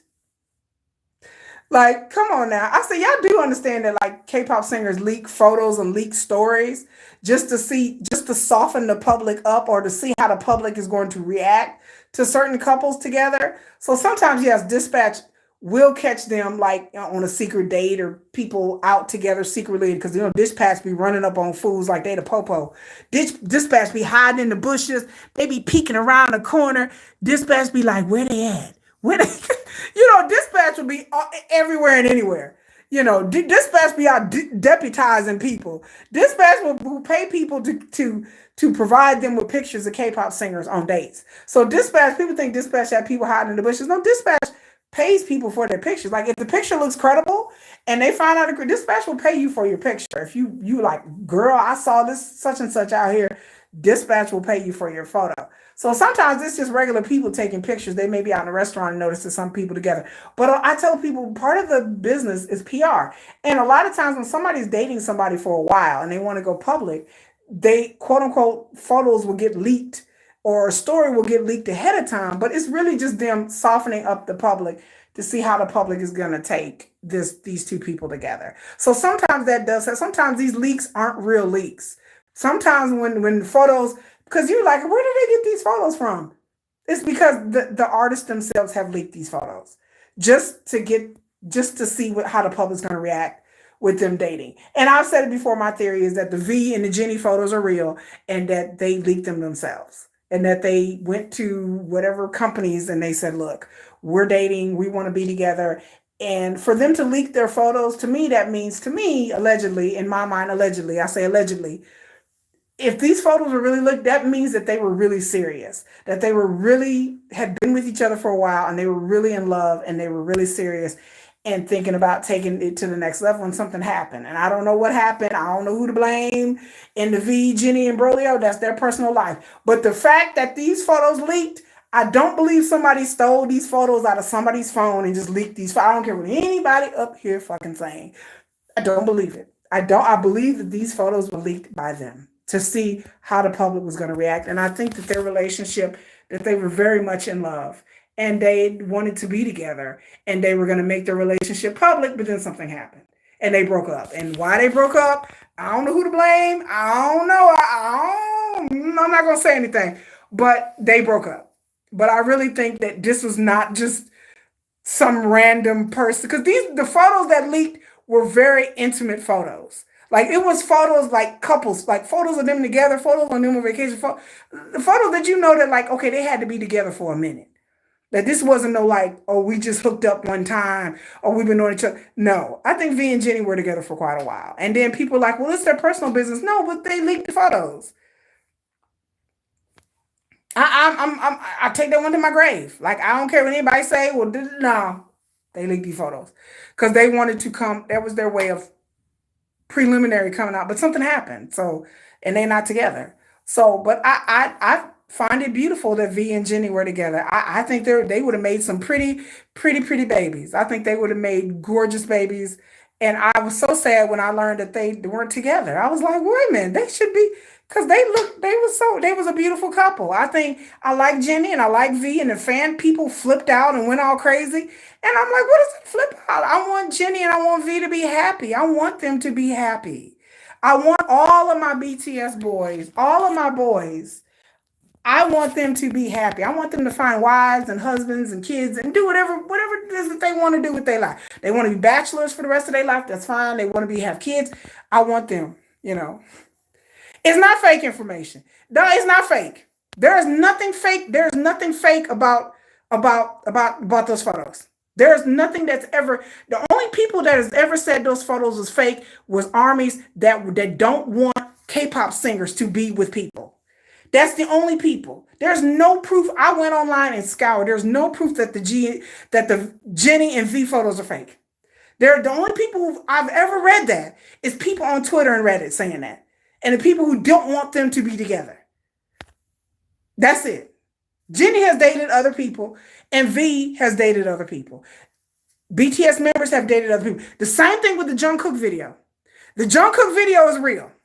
The Jungkook video that somebody took from their apartment and him hugged up on that girl, that was Jungkook. I don't know which girl he was seeing or who that chick was, but that was definitely Jungkook. They date. I'm not saying that BTS has to date Blackpink, but they date. And I don't have it. I want them to date. I want my BTS members to get married. I want them to be happy. People didn't want to believe it because they have this parasocial weird relationship. Sugar is my alt. Sugar is my bias. If Sugar came today and be like, I'm finna get married, what am I mad about that for? I want them to be married. There was video that came out. It was more than one photo. There were several photos of them together. I didn't see at least 10, 11 photos of them together. There's video of Jenny leaving his house. These are not like just photos. These are videos of taken by other people and not just dispatch, not just fans, but other people. Examine the internship? Oh, honey, I don't know if I can pray for you because I'm not a praying person. So, no, I'm not talking about the YG leaker. Hell no, the YG leaker is fake. I know that for a fact. No, I'm not talking about the YG leaker. No, I'm talking about the photos that came out years ago. Talking about 2021, 2022. Yeah, the YG leaker is fake. Fake.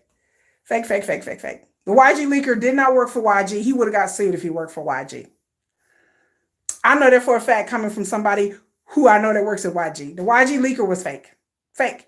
And the picture of that the YG, I know the YG leaker leaked some photos. Supposedly it was fake. It was fake. So I know I'm not talking about the YG leaker. I'm talking about the original photos of Jenny and V. I did a whole video about it. And I said the only reason people said it was fake is because they didn't want the only people I've ever said it was fake is the people that hate Blackpink. Every fucking army that hated Blackpink was like, these photos is fake. I'm like, wait a minute. I'm like, hold on. And then the same people who said the photos is fake, the same people that hate Blackpink. I don't hate Blackpink. I'm a casual Blackpink fan. Then the other people on the other side that were saying that the photos was fake was people that hated BTS, that hated ARMY. And I'm just like, it's just strange to me that everybody who says the photo is fake, not everybody, but a lot of them, it got started on the internet because people, or the people who don't want V to date, or the Tay cookers, or the fucking Tay cookers. I hate to go in on the Tay cookers. Every account that I saw was the fucking Tay cookers. The people are like, no, V and Jungkook together. Hold on, wait a minute, what? No, he can't be with Jenny and Blackpink because it is all personal most of the time because they want V and Jungkook to be together or V and Jimin or something like that. And then the other people who don't like Blackpink. I have no problem with V being straight, gay, or with Jenny, or with any other chick that he's allegedly, supposedly dated. Because there's other women out there that V has hooked up with. Besides Jenny. But the photos ain't never came up about that. But they have hooked up with other women. I'm not saying Blackpink in particular. I don't know that much about Blackpink, they personal lives. But again, I start getting suspicious when I start looking at the sources of certain information. And when the sources come out, when it's anti-fans or, again, the anti-Blackpink fans, because apparently there's some Blink's army thing. I don't know. I wasn't there. I don't have any hatred of Blackpink fans. I'm army. I don't get on Reddit and X. I don't get my information from Reddit and X. I go straight to the source, Korea. So all these people talking about this information is because it's spread from Korea to America. A lot of the gossip. I go straight to the source. I'm like, show me where the photo started. The photo started between Jenny and V in Korea. It didn't start on Reddit. It didn't start on Twitter. It never does. It didn't start on Cookie Lit or all Kpop or whatever the hell else these American shit y'all be reading. I don't read American gossip stuff. I go straight to the source. Give me the Korean shit. I'll show it to somebody from Korea. Read this. Translate it for me. Okay, here we go. Let me translate it. Okay. Tell me what they saying on it. I want to hear it from Koreans. I don't want to hear it from people in America. And then I sure in the hell don't want to hear it from nobody on social media. I don't do Reddit. I don't do Twitter. I don't get none of my information from any of those sources. Hello, JK. There's so much more to K-pop. I don't care about anything other than BTS. If you look at my channel, this is a BTS channel, honey. I'm not a K-pop. I'm a casual K-pop fan. I go to K-pop concerts. But mostly I do K-pop news once a week. This is my K-pop news stream where I do talk about other things. But for the most part, most of my videos is BTS. If you look around, most of the thing I talk about BTS, my focus is BTS. Nothing will change. I am not a K-pop, like I am not in authority enough to talk about any other group besides BTS. I know more about BTS than any group. I'm a casual fan of other groups. Casual. I will listen to some of their music here and there. I will go to a concert. I'm going to Stray Kids. I'm going to BB. I'm going to The Rose. I've been to Hypen. I've been to TXT. I've been to Card. I've been to Zykers. I've been to Gravity. Only because I like going to K-pop concerts. That's it. I'm going to Stray Kids. I can name 2 Stray Kids songs. I can name 2 members of Stray Kids. Felix and Bangchan. That's it. If I'm even pronouncing it right. But I will go to the concerts and I will vlog about it. When I go to Jin, I will be excited to go to Jin. This will be my first BTS person K-pop concert. I don't care about nothing else that's to do with K-pop. And most of us armies don't. I've met other armies in person and online, and most of us could give a flip about what we like BTS. We like, you like K-pop? I'm like, you know, I like Blackpink. I like some of their songs. I'm a songs person. If you come out with a good song, I'ma like it. I like Le Sserafim. Le Sserafim came out with Easy, Smarter, and then that other song, the Bluebeard wife, yeah, Blackbeard, Bluebeard, Psylocke, whatever. That other song, I like those 3 songs. Le Sserafim came out with an album not too long ago in April, and I listened to it, and I didn't like Hot is okay, but it's just not my type of music. I do not stand groups. I stand music. I like music. I like, if you come out with a good song, I'm like, that's a good song. I don't, if BTS come out with a song I don't like Jin. I love Jin. I love BTS. Support. Do I like Jin Echo? I did it in my last video saying no. It's not my type of music. I'm a rap line girl. So for me, J-Hope is my type of music. J-Hope came out with Mona Lisa, and I was like, hey. J-Hope came out with Sweet Dreams. I was like, hey. Sugar came out D-Day. 1, 2, all the D-Days. Hey, that's my thing. I'm a rap line girl. I like BTS because I like the rap line. And I like Jungkook. Jungkook Golden was real good. I like R&B. I like rap music. That's what I like. If you up there singing and dancing, ATs, when they did the song, It's You, y'all know that song. To the break it down, it's you. That's the best. That song was the jam. Am I AT's fan? No. Ice on my grill. Ice on my grill. Hell no. I didn't. No ATs. No disrespect to ATs, but that's just not my thing. Nah, I'm good. But I will go see them in concert again in August. I will sit up there and be like, I'm gonna sit up here like this. I'll be like, yup, AT, woo, A-Tiny. I'll be like, not me, but I'm here.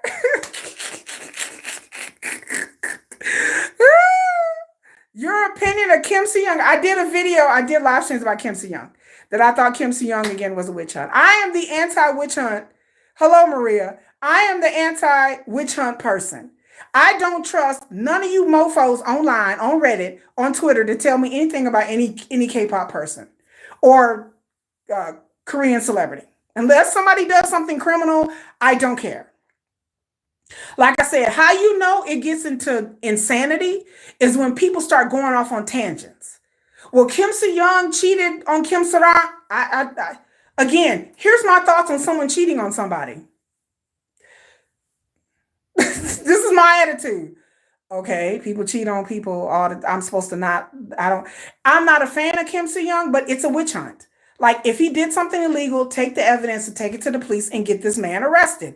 If he didn't do anything illegal, leave the man alone and let him go about his life his day. He didn't, Kim Se-young took her life. Well, I mean, I'm like, he didn't murk her, did he? No, he didn't. Okay, well, good. Okay. Well, I'm like, did he beat her up? No. Did he cause her demise? No. Okay, so what am I supposed to be concerned about? Well, she was supposed to be underage. I was like, what's the age of consent at the time? Well, the age of consent is at 13. Okay. Did her parents know about it? I'm gonna say it again for the people in the back. Y'all ready? The parents knew she was with this man and he was 20 some years old and she was like 15, 16. Nobody can convince me otherwise. The parents didn't know. And but my point is it illegal? Is it criminal? My whole thing, is it criminal? When people was talking about Diddy having freak offs and Diddy doing this, we've heard this for years. My first question was, has he done something illegal? Well, did he having all these wild parties? Okay, he's had wild sex parties. So does a lot of other people in Hollywood. If I had a dime for every time I heard about somebody having a sex party, is it consensual? Is people being drugged? Yes or no? Is it something illegal going off of these parties? People like the salacious gossip. I don't care about what freaky, kinky, freaky things people do in their private sex lives. If my bias sugar wants to wear all leather and walk around in stilettos, I'd be like, well, damn it, he gonna look good in it. That's my bias. He looks good. Is it illegal? No. Do I care? No, not really. I don't care. I don't care if BTS decided to have the biggest sex party in Korea. I'll be like, is everybody over the age of 18? Is this all consensual? Is nobody being drugged here? Does everybody have a safe word up in this motherfucker? Yeah, we do. Okay, carry on. Okay, put on dynamite and butter and let's go. Like I would be like, is everybody cool with this? Yeah, we're all cool with this. Nothing. I'm just like, I'm not the morality police for the entertainment industry in Korea or anywhere else.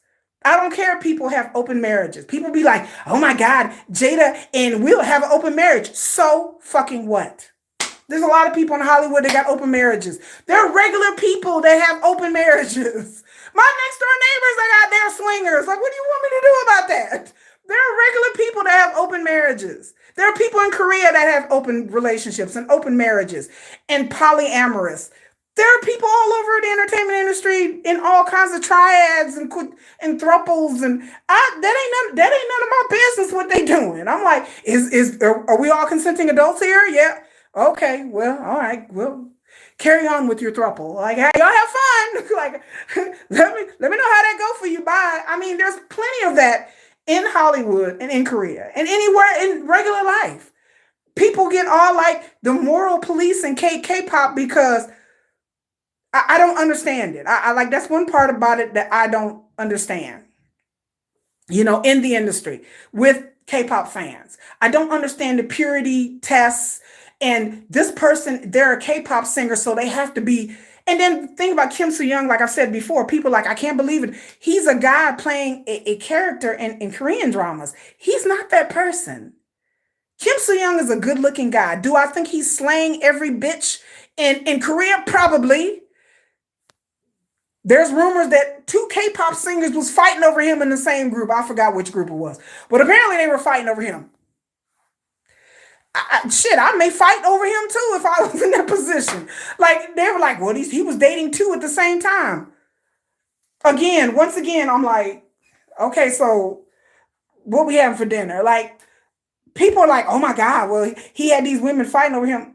Okay, there's female K-pop singers that have males fighting over, or other females fighting over them. But that's another time for another story. I'm like, I do know there are K-pop singers that date multiple people, sometimes in the same group, sometimes at different times, and sometimes at the same time.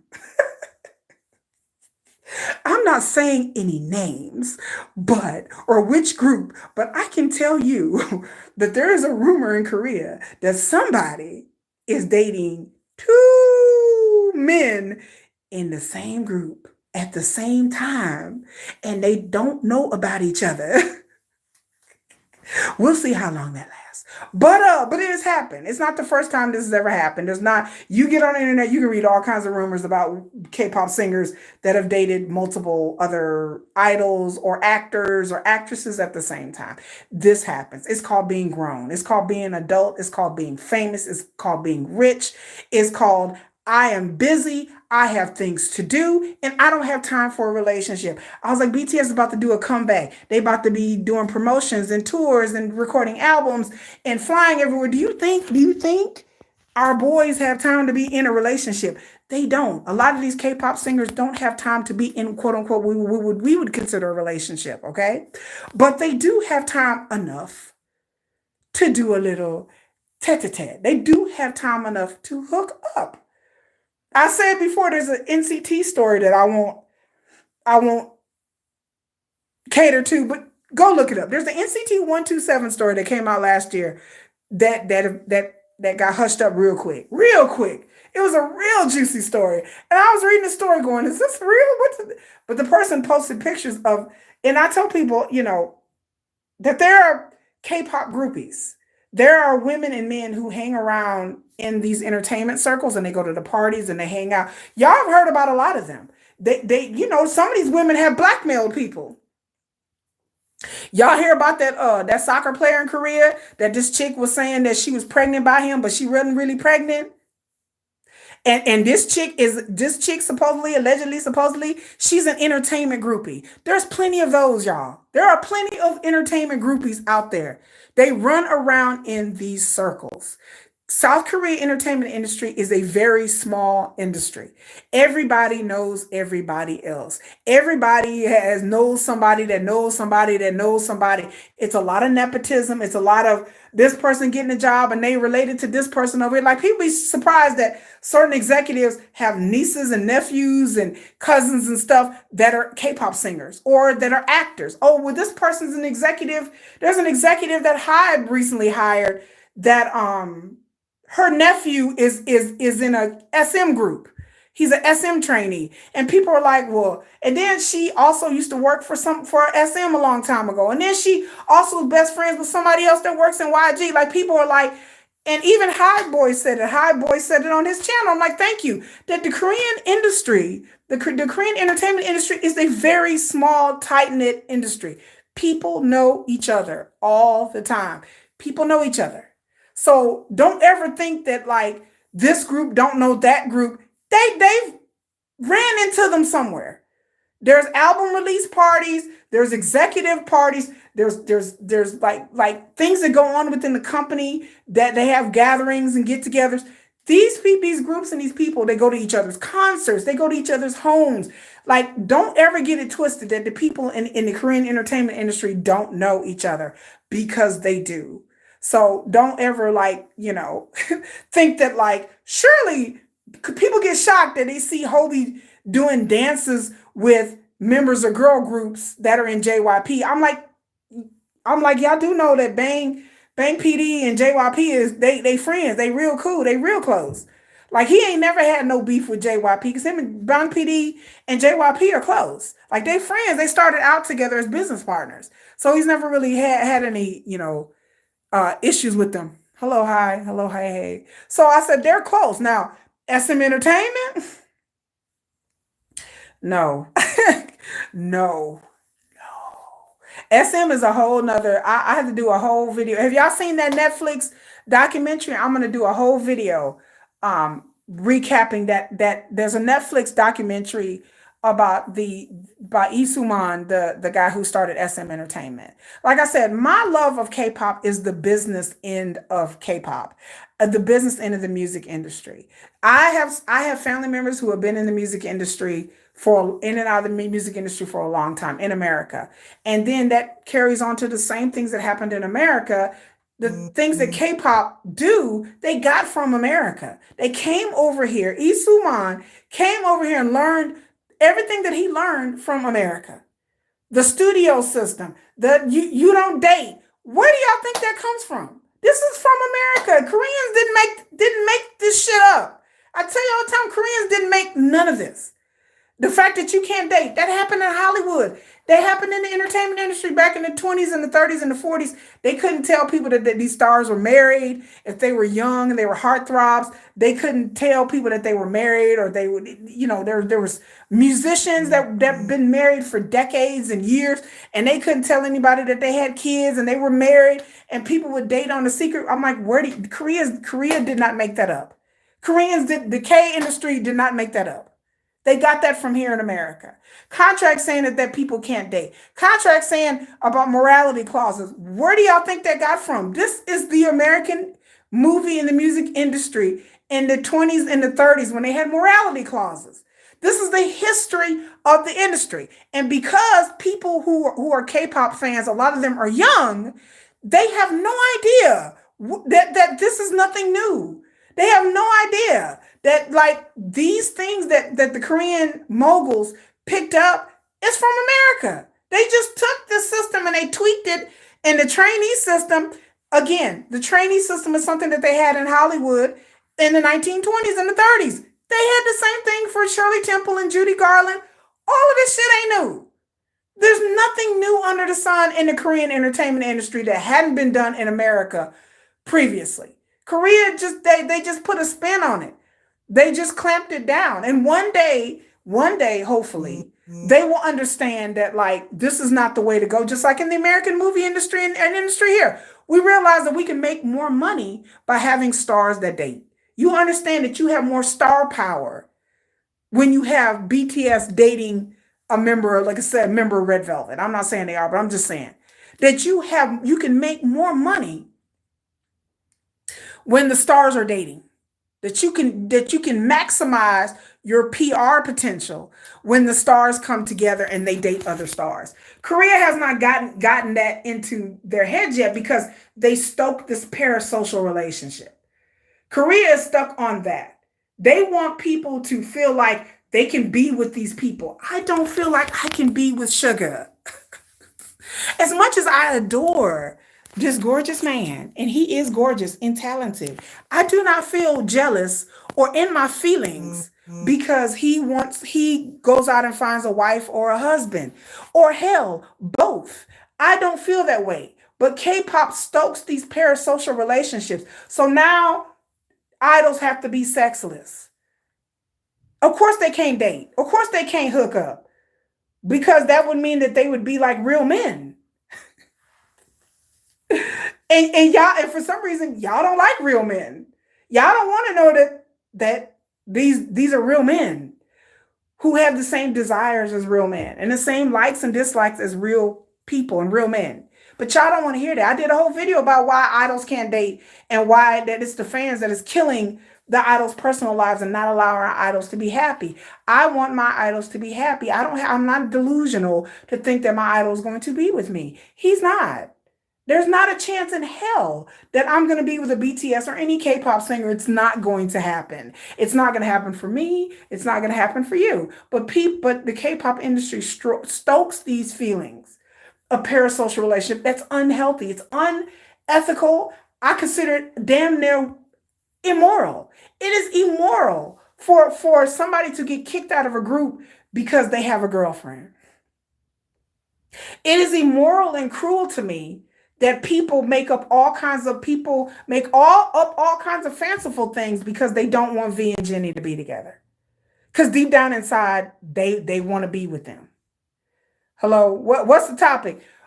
We were talking about I don't know, Moonlight, if you heard about it, about the I don't know if it's pronounced IDID or IDID. It's a new K-pop group that has not came out yet by what is it? Starship Entertainment, the same people who are the company for Monster X. They had a reality show and they created a new group, and then like a month ago, they announced this, who won the one of these elimination shows. And one of the members text messages and people's leaked messages and screenshots of things that he said when he was in high school. And people are now sending funeral wreaths and they want him out of the group. And his name is Park Jung Hwan, and they want him out of the group. And then I went online to pull up these messages, these screenshots of these text messages, trying to see if there's something criminal. There's something like he did something horrible, like maybe he beat a woman up, or he essayed somebody. I've found none of that. It's just text messages of him sending his friends or sending out other people. It's different things, but it's nothing to where I was shocked. He just sounds like a 16, 17-year-old talking to his friends, bragging about, being having sex with his girlfriend, or bragging about, I don't know, he was cussing somebody out, calling somebody a fat bee. Like, I mean, it's just, I can say that he was doing way too much, but he just, I mean, he just, to me, sounded like not a jerk, maybe, but not anything like any evidence where he's essayed anybody or he's done something criminal. And I was like, if he's done something criminal, then somebody need to turn this boy into the law and turn him in. But no one's done that. It's just rumors. It's rumors on Twitter. It's rumors on X. It's just rumors. It's just people posting screenshots of messages. And I'm like, I don't know what context. First of all, I don't even know if these screenshots of these messages are even real. Second of all, I don't know what context these messages were written in. I can't tell what a screenshot, what was said before or what was said after. I don't know. But then people are like, well, he had sex at school in his gym during, like, in his gym. And I'm just like, okay, I don't care.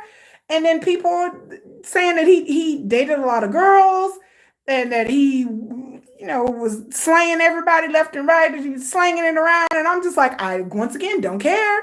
And I'm waiting. I thought that he did something criminal.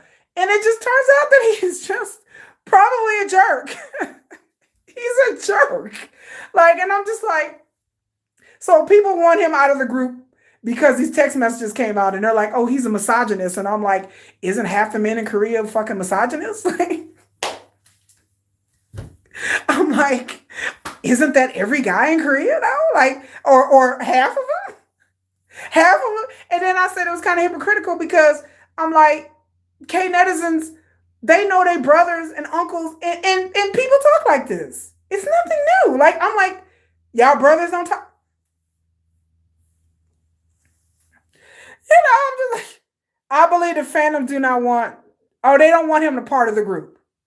Yeah, I think that they don't, exactly. I think that, these purity tests, I can't trust K-pop fandoms because their intentions are not good. Because I'm like, if you mofos is really worried about misogyny and patriarchy, y'all would work in getting that shit out of your society.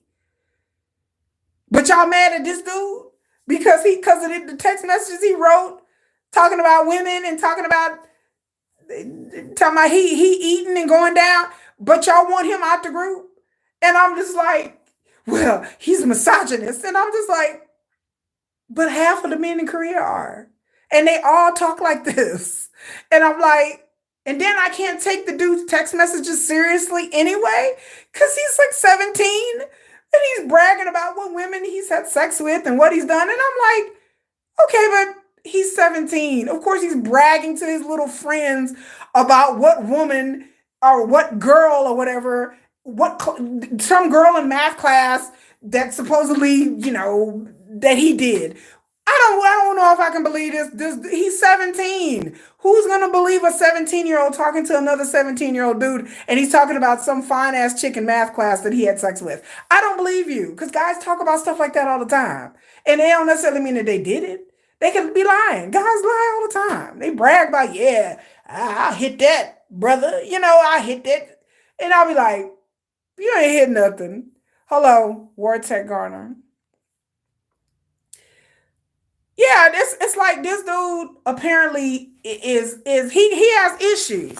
But it's not enough for me to be like, okay, he need to be kicked out the group. And Starship Entertainment has not kicked him out of the group. And to me, the text messages were not enough for me to be like, now it's a witch hunt. Now they want him out the group. And I'm like, it just sounds like his friends in like I said before, it sounds like his friends in high school did not like him. That his friends that he thought he had friends in high school were not really his friends. And they probably just tolerated him. That he sounds like a jerk. He sounds like a real arrogant kind of guy. Apparently he came from a rich family. And so I think that added a little bit to it as well. That he came from a privileged background and people probably hung around him because he was a rich kid and people probably tolerated him. And the guys that he hung around with probably hung around him because he was a good looking guy and he got all the girls' attention. And all these ex-girlfriends talking about, oh, yeah, you could see the messages exchanged online between these girls are like, well, didn't you date him? Yeah, I dated him too. It just seemed like these girls, like he may have played these girls and hurt their feelings. And may or may not allegedly. And it just seems like he was not a nice person in high school. But it doesn't disqualify him from people are acting like this guy is like committed burning sun level Diddy type crimes. Like he is over here dragging women and knocking them out. And I'm like, it's not even that serious. He talked about they talking about well, he just talked about sex all the time. Oh, he's 17. I'm like, that's any different from any guy in Korea?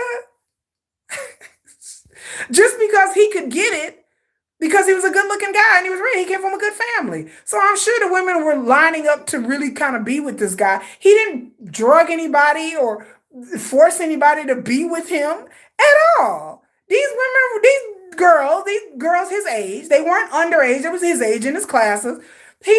Apparently dated around. He dated several of them. Okay, I'm just like, that's not enough. And then now people want, no, the point is what I've said earlier is that he got a spot on this group. And then a lot of people online, there was 2 or 3 other guys that people thought that should have got in the group. And I think a lot of those people, this is why I cannot believe anything that K-pop stands say, because it's not coming from a genuine place. It's not coming from we hate misogyny and patriarchy and talking about women is bad and this is not how men should be act. No, this is coming from we're going to pretend we're upset he's a misogynist, but really it's because we wanted these other dudes to, this other guy or two, we wanted them to take his spot. That's what this is about. So I'm tired of K-pop fans having these purity tests and these morality tests when at the end of the day, it's not really about that. Just like when people are upset because V had posted a picture of him eating some McDonald's and all these people are like, oh my God, in the Middle East, oh my God, we're boycotting McDonald's. Y'all, they didn't give a flip about what was happening in the Middle East. They just used that as a chance to drag V. So like I said, I can't believe K-pop fans and their funeral wreaths and their petitions, because a lot of this has nothing to do with sexism or misogyny or respect for women. If it was about that, I would be like, amen, but it's not about that. People hide behind this morality shit when it's nothing about that, when they damn well know that they know people who talk like this, when their own brothers talk like this, when their own fathers talk like this. But then K-pop singers are supposed to be like these angelic monks, these sexless monks who only talk about singing and dancing. And of course, they don't talk about fucking bitches. Like, of course they do. They do. Of course they do. They talk about fucking bitches all the time. They men. They young men. They horny. They horny. They want to have sex. They're men. Like, even if they gay, then they want to get it in with a dude. So I just get tired of this, like, this morality when when really I'm like, if you really cared about patriarchy and misogyny, you would be trying to get it out of your society. How many nth room and burning suns can we experience, Korea? How many women get drugged at clubs in SA, Korea? So obviously, yeah, men think this way, whether they be in K-pop or not. Even if they just average guys, they think this. I've seen what goes on in these. Let me tell you something. I know what goes on in these Telegraph groups because I've looked it up. And I see the things that men post. So it doesn't surprise me or shock me because I've been to these groups and I've seen what people post. Not anything criminal, but I've been to these sex chats and stuff like that. I've seen what men post about women. Like, it's not shocking. Again, I'm old. I'm old enough to been around and I'm old enough to know what men talk about. And I've been to these Telegraph chat groups, not anything illegal or anything like that, but I've seen what men talk about. And again, adult type literature is banned in Korea, so it has kind of been forced underground, but men are for sure looking at adult type material. They are in Korea a lot. They watch it a lot. There's a huge business for adult type material in Korea, regardless of whether it's against the law or not. The government can try to suppress it or whatever, but you can't suppress a person's sexuality. Men like to watch, I mean, with the internet now, Even BTS. What was that joke? What was that joke, y'all? Where they talking about what RM did an interview and the dude was talking about the computer at the studio. He talking about he tried to get on who was it talking about, was it RM? That they was asking RM did was he looking at dirty stuff, and he was like, yeah. And he admitted it. Was that RM, y'all? When they was talking about the computer in the Genius Labs in the studio, they talking about he had all kind of viruses on it. That the computer, that he couldn't even get into the computer because it had all kinds of viruses, and everybody was laughing because we all know what that meant. If your computer got a lot of viruses on it, is because you're looking at stuff you shouldn't be looking at. Yes, he said the members see what he has on the computer. Yes, yes. That like that he had all kinds of adult type shit on the computer. That when they in the lab working on their music, they also looking at adult movies. So don't y'all ever get it twisted that just because it's illegal in Korea, people still look at that stuff. He aired about it. He sure did.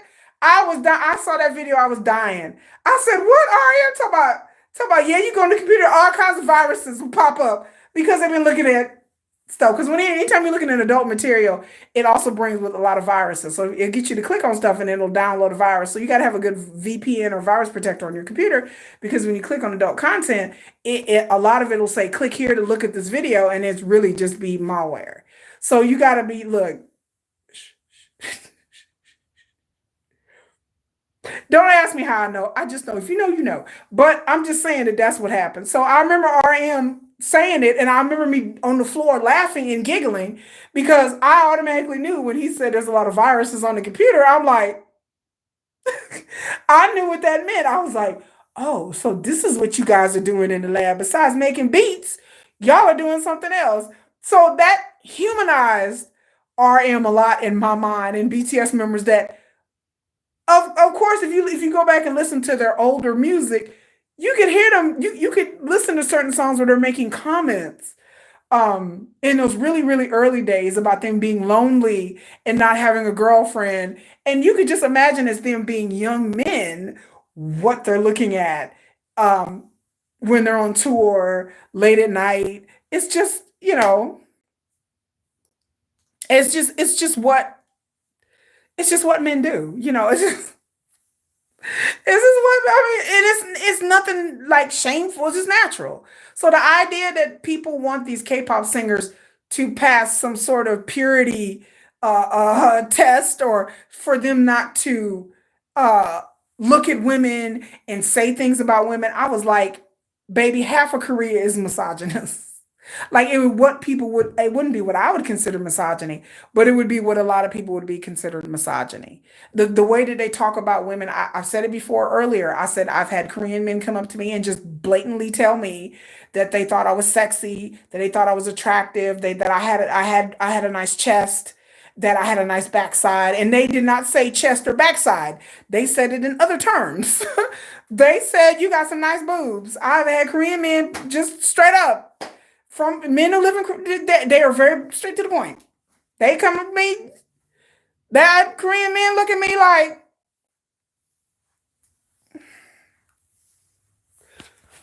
you have your boobs nice. I'm like, excuse me, boobs nice, and then they look behind, they like, I'm like, what are you looking at? They like, baby, I'm trying to look at what's behind here. What's in the back? They like. I've had Korean men tell me, "Oh, I love black women because black women they like." I've had Korean men tell me straight up, I love your shape. Black women are curvy. Black women got nice boobs and nice ass. I've had Korean dudes just straight up, just and didn't mean it in a rude way, but just straightforward.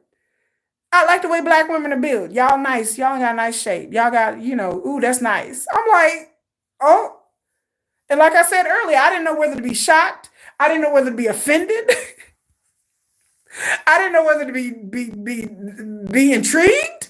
I didn't know whether to be mad or turned on. Like I was like, okay. I was like, thanks. Okay. I guess that's a compliment. She said, "Don't remind me." I mean, yes, Korean men will come up if you go to Korea. If you get in a social situation where you even online, if you talk to Korean men online, Korean men they will be like, "Hey, how you doing?" They're all polite and nice. Oh my God, you are here. Oh, Kakashi. Yeah. I mean, if you or be all kinds of nice and kind and all that. Kakashi Sensei is here. What's up, Naruto? But they will come up to you and they will be like talk to you and have a conversation. And all suddenly, once they get a little comfortable, they're just gonna talk about your rack. They just gonna be like they gonna look at you and they gonna look. Their eyes are gonna go here and then their eyes are gonna go down there. And I have some nice up tops. And so that's the thing that they first notice. They just look down here. I'm like, can I help you? Like, and then they will sit there and tell you, those are nice. I'm like, wow, okay, yeah. And it's like I can't really be offended because I'd rather have a guy come out and just be blunt about it than try to hide it and mask it behind being friendly. I mean, Korean men will tell you that they just want to sleep with you. Like they will tell you straight up once they talking to you and they get to know you, they be like, "Do you want to come back to my house?" Like it's just like that, boom, like that. I had a Korean guy tell me like, "I can't start dating you. I have to sleep with you first." I had a Korean guy tell me that, y'all. He was like, "I can't date you." He's like, "In order for us to date, I have to sleep with you first." I was like, I was like, "Sir, I'm not gonna sleep with you." And he was like, "Oh, okay, well then there's no reason for us to talk. Sorry, I didn't mean to lead you on, but in order for us to talk, I had to sleep with you first." You want to see my cat? I said that earlier, girl. I said, and then Sugar was like, "Well, what if you don't have a cat? What if you got a dog?" I said, "Sugar over here trying to shoot his shot, baby." Sugar was like, "What if you ain't got a cat? What if you got a dog?" He was like, "Yeah, like you want to see my cat, or you want to come over my house and eat kimchi?" Girl, I didn't know what that meant. Until some dude was like, "You want to come to my house and eat kim?" He's like, "You want to come to my house? We can eat kimchi." And I didn't know really what that meant. Then somebody was like, "Girl, that means he want to invite you over and eat." I was like, "Girl, yeah, you want to eat some ramen?" Girl, I thought they was just trying to invite somebody to eat some ramen. I didn't know they was not about eating. No. I was like, "Oh, that's what they're like." "Oh no, girl, they trying to get you to go to bed with them." I was like, "That's what I'm saying." Korean dudes will be slick about it, but like I'm saying earlier that Koreans hook up. Like it's a hookup. It's a thriving hookup culture in Korea. So I tell people all the time, your idols are hooking up. They hook up all the time. They don't really date like that, especially if they don't have time. But it's hook up. And like I said, it's not like just the men, but it's the women too. Like the women understand that they want to go out and they want to have a good time and they want to, just like the men do. And so a lot of times they understand that this is just a friends with benefits type of thing, or this is just a hookup or a one night stand type of thing. And a lot of the idols understand that and they just hook up and then they go about their life. And then if they come into town again or they cross paths again, they may hook up a second, third, fourth, or fifth time. They may have a regular person in the industry that they hook up with that they like, okay, when you're free, I'm free, we'll get together. They may be in the same company. They may be like, "Hey, we're in the same company, we see each other a lot. You want to," they get to talking and they like, "Okay, you want to hook up." It happens. Like I'm like, it's just, it's intimacy by circumstance and intimacy by availability.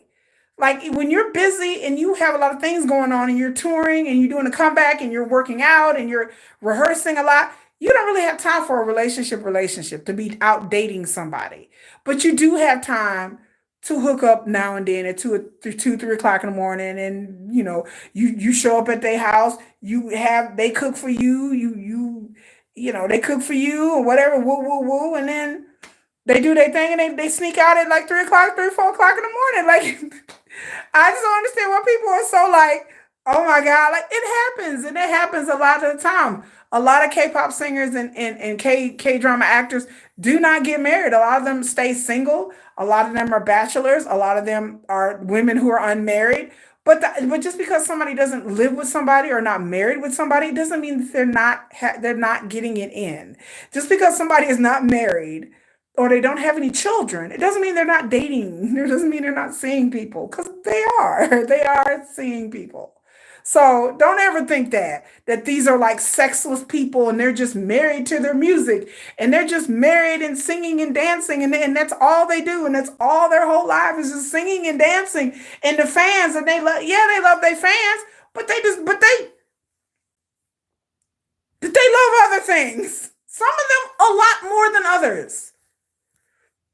Some of them a lot more. Some of these K-pop stars, you'd be surprised their libido is very high. Like, and then like you take the point that they're single and they're good looking and they're beautiful. And you like, who wants to sit there and be alone and be lonely and be sexless and you're 20 something years old, early 30s, and you're good looking and it's a miserable life. Like nobody, a regular person wouldn't want to live that life. So much less a K-pop singer who feel extra isolated, extra stressed. It's a lot of stress being a K-pop star. You mean to tell me these dudes out here stressed out? You mean to tell me they don't need no stress relief? Child, y'all playing with me today. Of course they do. Like they're stressed out. And so you go some of these people, the men or women, they go crazy. If they don't go out and have some fun and have some sort of balance to their lives, they get into a serious deep depression, a serious loneliness, a serious feeling of isolation. That's why you have a lot of entertainers and K-pop singers taking their own lives, y'all, because they are very isolated and they're very lonely. And they feel a lot of times feel unloved and feel like they don't have anyone to relate to them. They sitting around in these big beautiful apartments and homes and they just sitting there just staring, drinking soju at night by themselves. And they just sitting there thinking like, okay, this I need somebody. And a lot of times it's hard, especially once they start getting out of the industry, it's hard for them to really meet somebody and be have a person wanting to be with them for them. It's just it's hard. You know, you don't know if somebody's clout chasing, they're trying to, take your money, whatever, Don't go, you're Delulu girl, You're Delulu mind with Jim and girl. Y'all know I'll be feeding into y'all delusion now. Now don't let me be a hypocrite. Cause I do feed into y'all delusion on my channel. I feed into y'all delusion and y'all fantasy all the time because I believe in fantasy. I'm not delusional enough to believe that I'm gonna be with Sugar or any BTS member or any K-pop star. Or even a Korean guy for that matter of fact, even though as much as I would like to, but hey, I don't think I'm gonna be with anybody. Like I think I'm gonna be single for the rest of my life. Just keep it real. Let's keep it 100 here. Like since we're all talking here, where we're all girls and we're talking, I don't think I'm not gonna never be single. So that's just another time for another video. Did I kill you with the Jim and Pose, girl? I had to get y'all going. I had to get you, but I do like to feed into y'all fantasy. Again, I write fan fiction. I have a Wattpad. It's Nomadic Kitty FF. If you guys feel inclined to join, I'm rising up the ranks on Wattpad. I just started it less than a week ago, and a lot of people have come and read it. And I write very realistic BTS fan fiction. Like I don't write anything. I don't do any slash. No offense to you, take hookers and you Venans or whatever y'all call yourself. I don't write any slash, so I don't have any fan fiction where the members are together, like where they're hooking up together. That's just not my ministry. That's not my ministry. Okay. I don't write anything where the members are hooking up with each other. So if you're looking for that, you're gonna find a different writer. My stories are very reality based. It's very, very reality based. And it's just driven, and I've been amazed at how many people will come and read it and subscribe. I got some subscribers but I do have people that come on there and read it, or they read like the parts that they want to read. I promise you there's something for everybody. I just started the story. It's just kicking off. So I do post a different story, like at least one or two, because I have it all written out. I just get on there and edit it and post it and put it on there. But I have everything. Like I have a whole book. Like I have, oh my God, I have like 4 or 5 months of writings, like where, I write. And then some of the stuff is you got to be 18 and older to read. And I try to put a warning on the things that are like smutty and sexual because there are a lot of sexual, smutty things. But I try to warn y'all before I do little snippets of those stories. But most of the stories so far has been PG rated. But there are times where it gets a little explicit and nothing too crazy, but it's very adult sexual content, you know. But like I said, none of the members are doing each other. But I will post videos and I do post things on here. So if you like, share, subscribe to my channel. Um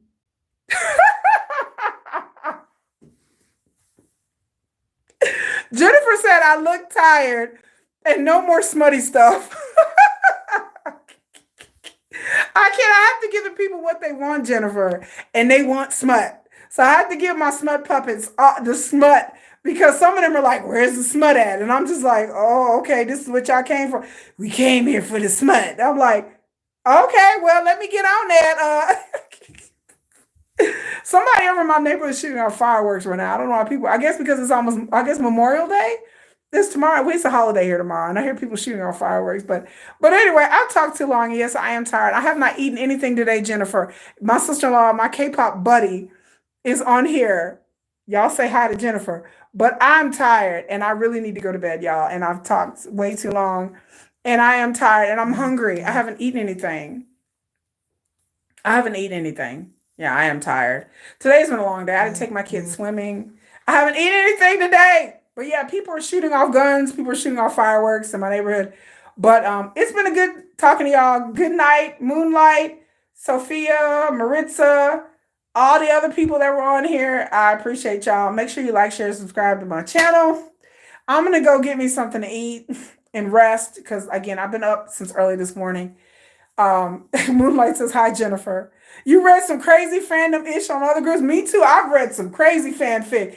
I was like, I wasn't read one fanfic where they was robots and they was having sex with women and they were robots. Jennifer says, hi, Moonlight Goth. She says hello, even though because she can't text in the box. But anyway, yeah, I've read. I'm gonna try to get some good food. I'm probably gonna eat like some tuna or something. Y'all know I'm on a diet. Y'all know, like I'm trying to get summer fine. I'm about to go on vacation, and so you know I have to try to fit in my bathing suit. You know, I gotta try to fit in my bathing suit.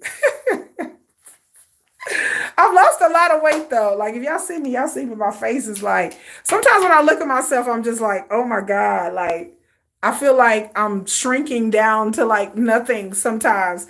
Somebody asked me, they're like, are you shrinking? And I was like, yeah, I feel like I'm shrinking.